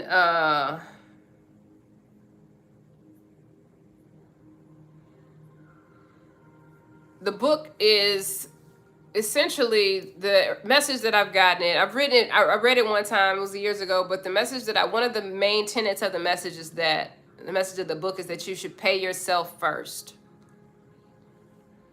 Right? No matter, like, and I took that to mean, like, you know, when you get paid, at that point in time when I read the book, it's like, when you get paid, you need to take a certain percent of your income, how much you're getting paid, and then you pay that to yourself. You put it in the savings account. You could put it in, you know, wherever you want to rest that or invest that money. And later in life, a few years ago, I wrote that on my wall. I was like, invest in yourself first. And it was a tenet that had stayed in my mind. At the time, I was running a preventative mental health firm. And that was one of my messages, like, invest in yourself first, because your mental health, no matter what you're going after, if you're trying to get money, if you are wanting to own a business. At that time, I was very much involved in, like, I was in the small business arena. And so that was my message, like, whatever you're here for, whatever you're doing, like, whatever your aspirations are, invest in your mental health first. Like, pay yourself first, and that will pay you dividends, because we don't quite understand how easily our mind can be manipulated to go against ourselves. Sometimes, I'm not going to say that it's always for ill intent. Sometimes,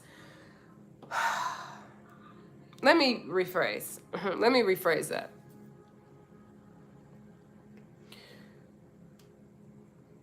We don't recognize how easily our mind can flip into a space where we are going against the betterment of ourselves, right? So I don't want to call it manipulation or control, because then that puts it outside where someone else is doing it and we don't have any control.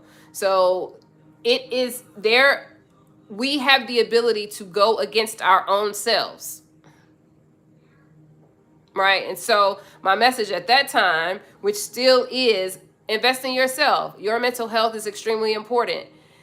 My message now is, your mental health is important, just like all of the other portions of your body. It's important. But your spiritual self is important as well. And you must pay yourself first in order for you to see the dividends in your life, right? Because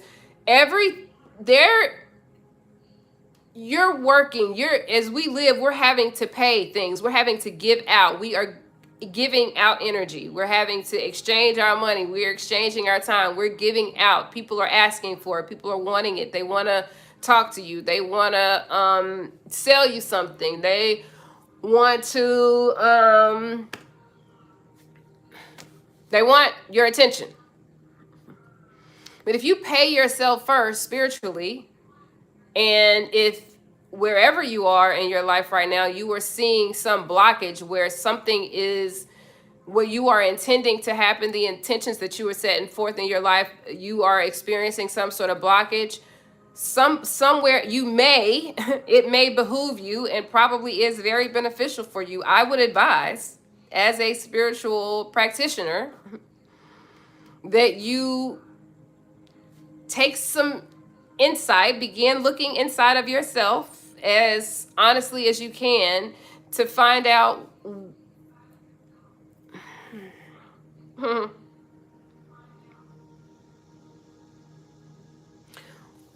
where your belief system is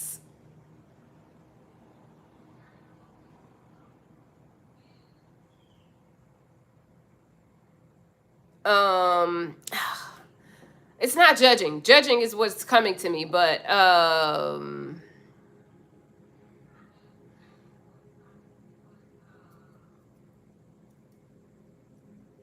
is inhibiting you.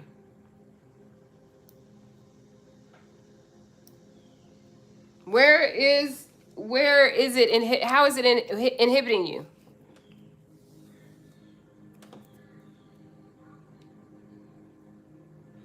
But do get what I'm saying. I have nothing. I'm living in my mom's house. I know I have me, my soul. I get exhausted. Sometimes it's hard to live. I don't think you understand what I'm saying. You don't understand what I'm saying because I'm not telling you exactly what's going on in my life. What I am saying is that um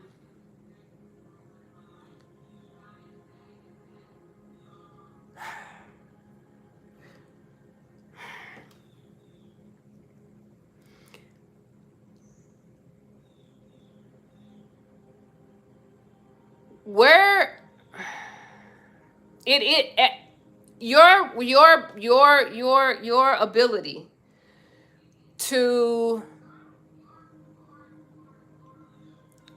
place yourself somewhere outside of your circumstance right now is will what I'm feeling is you being able to place yourself in words in your expression outside of your circumstance, which you just placed there in the chat, um, can will begin to shift where you are right now. You don't have to begin saying that.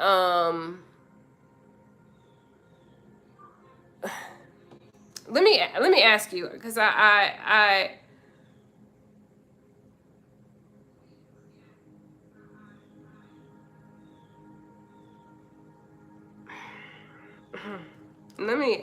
feel like I want to settle in because I want to ask you questions.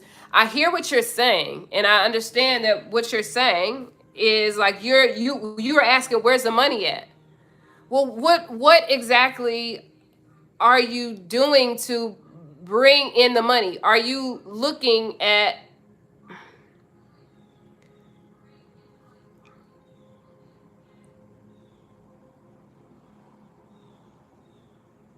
I want to answer you. I want to address you and I am. I'm talking to you, but I feel like I have questions and maybe I'm trying to gather my questions clearly so that I can get a clear sort of concise answer for you. But where do you want to be? You're living at your mom's house. Yes, you have your soul. Your soul is leading you someplace. Where is your soul leading you? What is your soul telling you? What is your soul guiding you to do? What is your soul communicating to you? If you're living at your mom's house and your soul has guided you there for a purpose, what reason have you created the environment that you are in right now? What are you supposed to be doing? Look in your environment. It is hard. My life is not easy. I have what I am facing, the things that are in my environment that are real life circumstances for me are not easy. As I sit here with you right now and in this chair, it looks very comfy, but there are things in my life that are not the way that I want them to be. But and they have been going that way. It's not like they just got that way. No, they've been going that way. They have been going in a way that I have not wanted them to be. They have not been going in the way that I have envisioned them. But what I know is that let me stop. I know who I am. All right? I know who I am. I know that where I am right now, in this space and time, like I know my name, of course. It's not like, yeah, I know who I am in this personality, but I know that I am love. I know that there is a path that's been created for me. I know that I have created and crafted this path in conjunction with my higher self, my lower self, my higher power, God, creative force, all the universe, all of the cooperating components that have come together for me. I know that I have created that. I also have a good idea of me. I have lived with myself long enough to know who I am and how I challenge myself. And I also know that I must do things a certain way. Like I have to do them my way. If it's not done my way, then it's not done right. And it's not done for me. Like somebody else did it for me. And it does not work for me. And so despite all the things that I am seeing in my environment, I am using those things to continue to spur me on the journey that I have already been on. I have always been on,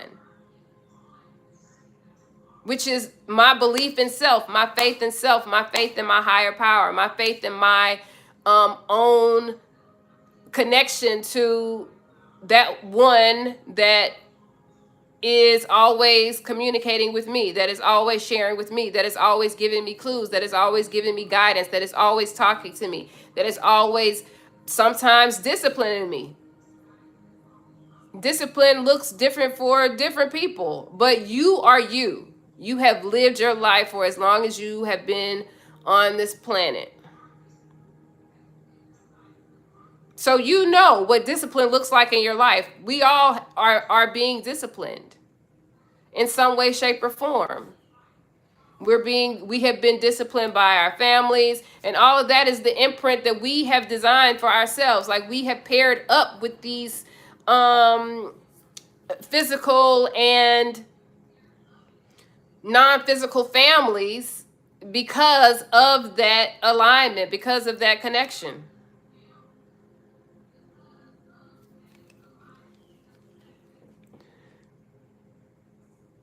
Yeah. I appreciate you coming through, Megs. Thank you so much. Come back again. Just, subscribe to the channel. You know what it is. Hopefully you subscribe. You know what I mean? Check out my links down below. Come back though. Let's see. You said, Sylvia, you said, I know it ain't even ours money. It belongs to the Most High anyway, but we need it here on. We do need it. We do. We're in the physical realm. We have agreed upon currency. But, and I'm saying but yes, I'm saying but our agreement on the currency is you as a creator, as one who's creating your life, get to decide the currency. Now, in saying that, I'm saying you are creating it in your workshop, your own mental workshop, your own spiritual workshop. You're creating it yourself. You are creating it in your mind. Like, this equals this. You know what I'm saying? When I do this, I get this, and it does this. ABC, 1 + 2 = 3, whatever. Because I said it, it means this. Right? I talk to 3 people a day. Because I talk to 3 people a day, I make $666 for every person that I talk to. When I do that, $666 comes into my bank account. Now, you create that in your mind. You keep creating that, and you keep working in alignment with that. Your working in alignment with that depends on how you decide to show up. That could be in a job that you get, right? Whatever job that you decide to get, it's not the job that you want. It's not necessarily the profession that you want. It doesn't meet your ideal, what you want to do in your life, but you are still meeting with, right? This is put in your workshop. You created this. You're still seeing, connecting with, interacting with so many people a day. That's bop, bop, bop, whatever the figure is that you have decided in your own realm, in your own world, in your own mental workshop, and you stick to that. Now, count your money every single day. You should be counting your money. It doesn't matter whether that money actually hits your bank account or not. Every single day, you should be counting. You should be collecting that money like it hit your bank account every single day. Every single day. You should get in the habit of counting your money, counting, like, if you say, for every single person that I meet with, I make, I'm going to make it easy. I say, every person I meet with, I make $1,000. Okay? Every single day, if I am working, like if I'm going to a job, if I have a 9-to-5 job, I am counting every single person that I interact with. All of those people, that's $1,000. I just made, however, let's just say I made $10,000 today. I made $10,000 today. And when I come home, I'm logging that $10,000 on my bank. In my bank, this is how much I made. In my bank, I made $10,000. I'm counting that. The next day, I met with 5 people. I met with 15. Those numbers, that money that I am creating, I'm interacting, I'm being myself. I'm showing up in the spaces that I need to show up in order to interact with these people, because that's me counting the money. That's my part. Like, that's the part that I'm doing. Like, I mean, that's not just the only part, but that's the intentional action for me to get the money that I am calling in. The money that is mine, really. The money that I have laid along my path. But anyway, that was an earlier conversation. So, you're counting your money every single day. And you're logging your money. Now, what you're also doing in this activity is you are building up the muscle so that you're doing this every day. Like, this is what you do. So if this is what you are actively responding to, right? You're meeting the person, you're logging the money in your head, you are writing the money down, you are logging it into your bank account, writing it down, you are logging it into your mental bank account. Like, I made $10,000 today.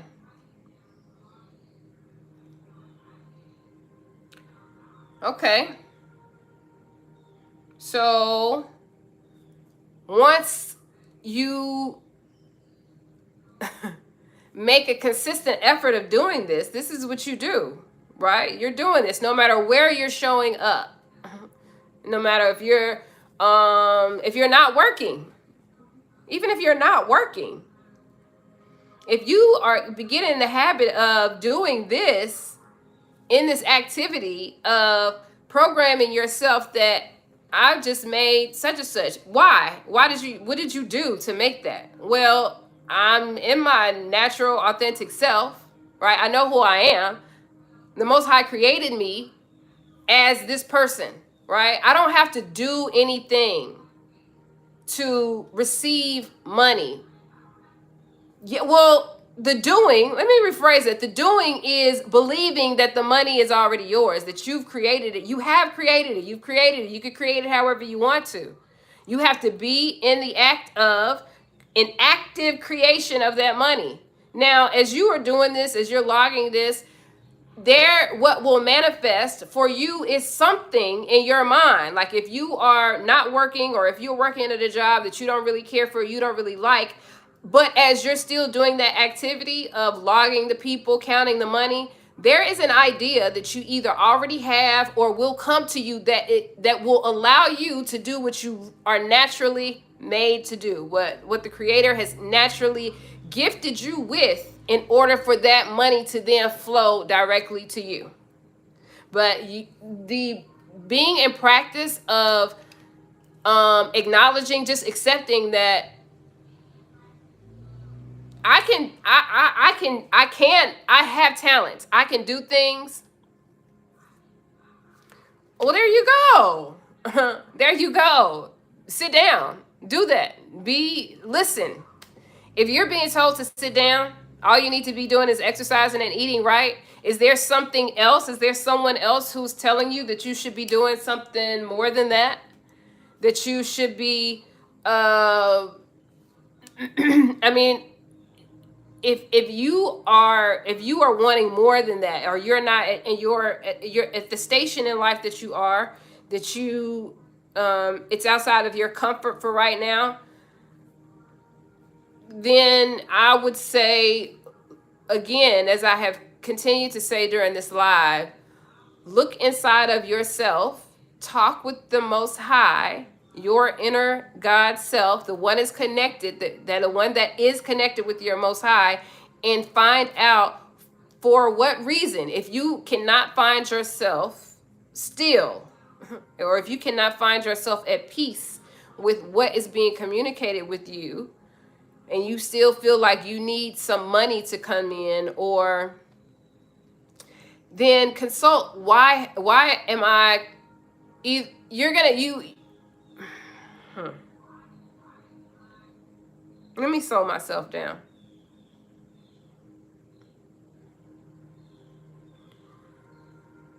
Why am I questioning what I have said to myself? That's really what the question that you have for yourself is: why am I already questioning what has been said, what has been passed down, what the Most High has passed down to me that I am intimately aware of? Why am I questioning my own self? And truly ask yourself that, and wait for an answer, because that is simply an indication of like a split.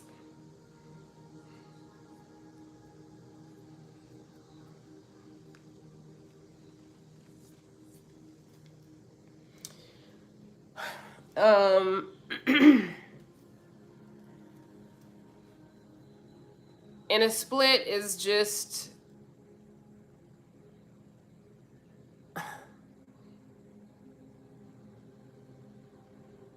I would say, a momentary deviation, because it can last only as long as you allow it. In any way case, it's still momentary based on who you are. So, you know,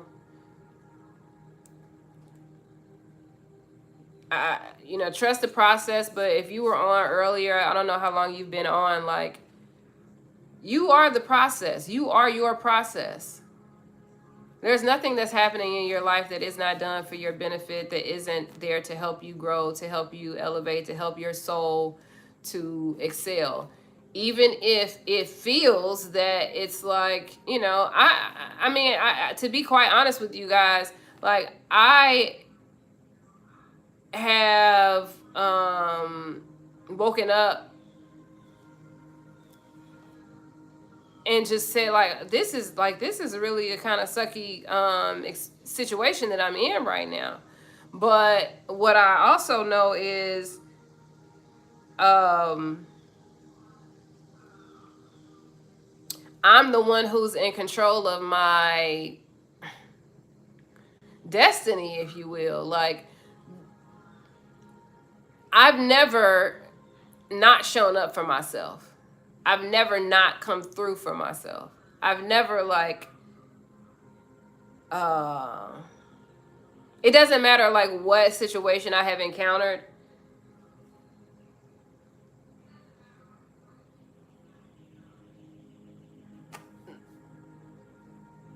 It's like, okay, we worked our way through that, and this is no different. It relying on spirit, relying on source, relying on the Most High, relying on what you cannot see, relying on faith, relying on belief. It is, it's a challenge, because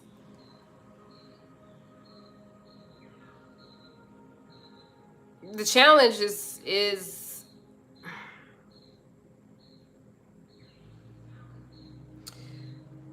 the real challenge is in that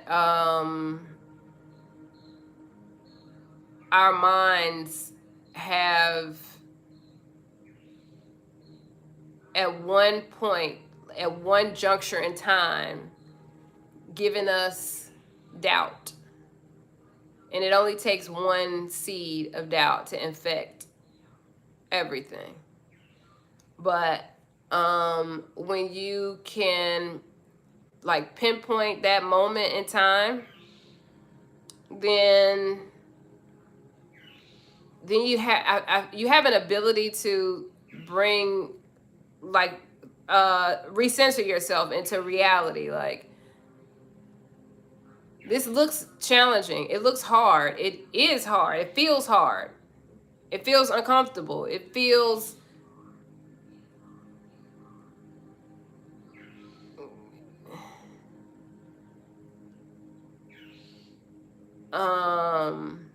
but that's growth, that's transition, that's that's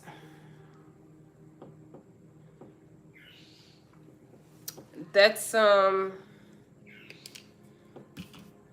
a part of our life, that's a part of our existence. And this is just another aspect that, again, we are at a juncture in time where, like, our spirituality is really at the forefront right now,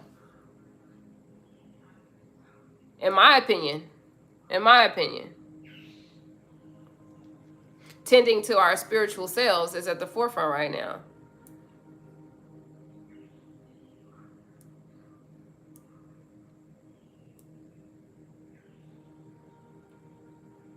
So,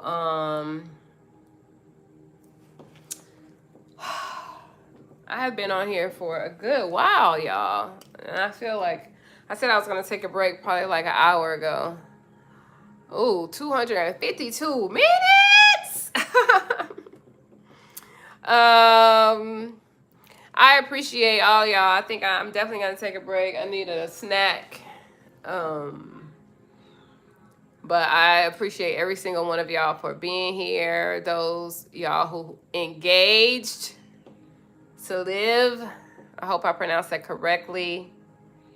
And everybody else who was just sliding through. But be on the lookout. I'm just gonna say that.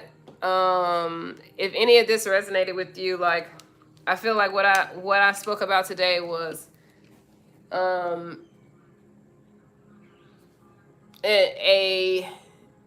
an important message for you, because what I'm talking about is something that obviously you are doing, right? You're doing spiritual work. That's the reason that you are here, right here on this channel listening to me. But that also means that you are a spiritual worker, right? You work in the spirit. There's some aspect of you that has that is conscious, and that is doing your own your own inner spiritual work, and likely also helping others around you. So I'm going to be talking about I'm going to be talking more about the need for our spiritual work, and also, again, the need for balance, the reciprocating of energy, and the reciprocation of the currency.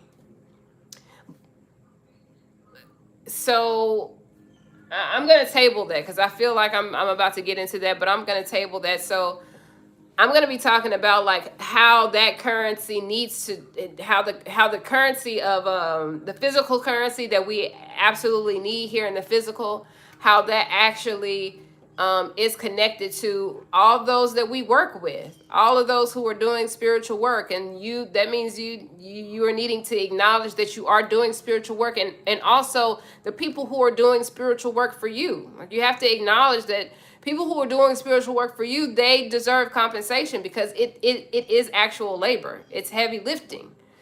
And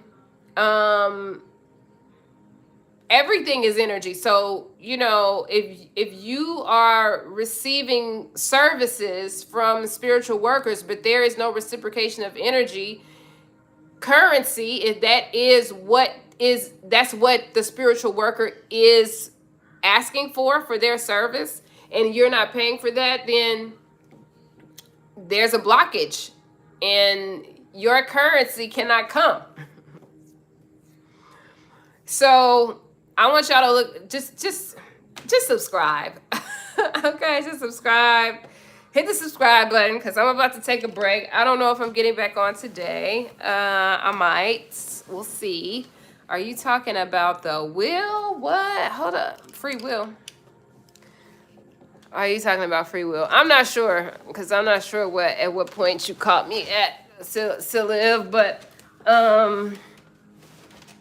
right now what I'm talking about is if you are if you have reached this portion of the video, if you have watched this in complete live and you have reached this portion of the video and you are listening to my voice, you are extremely unique because I'm unique and I am a reflection of you just as you are a reflection of me. So with that said, count yourself as a cool ass person because you found your way in or were guided right here to my spot. This is Love Spot.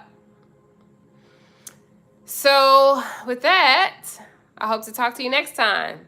Hit the subscribe button and we could chat about other things. All right, y'all. Peace.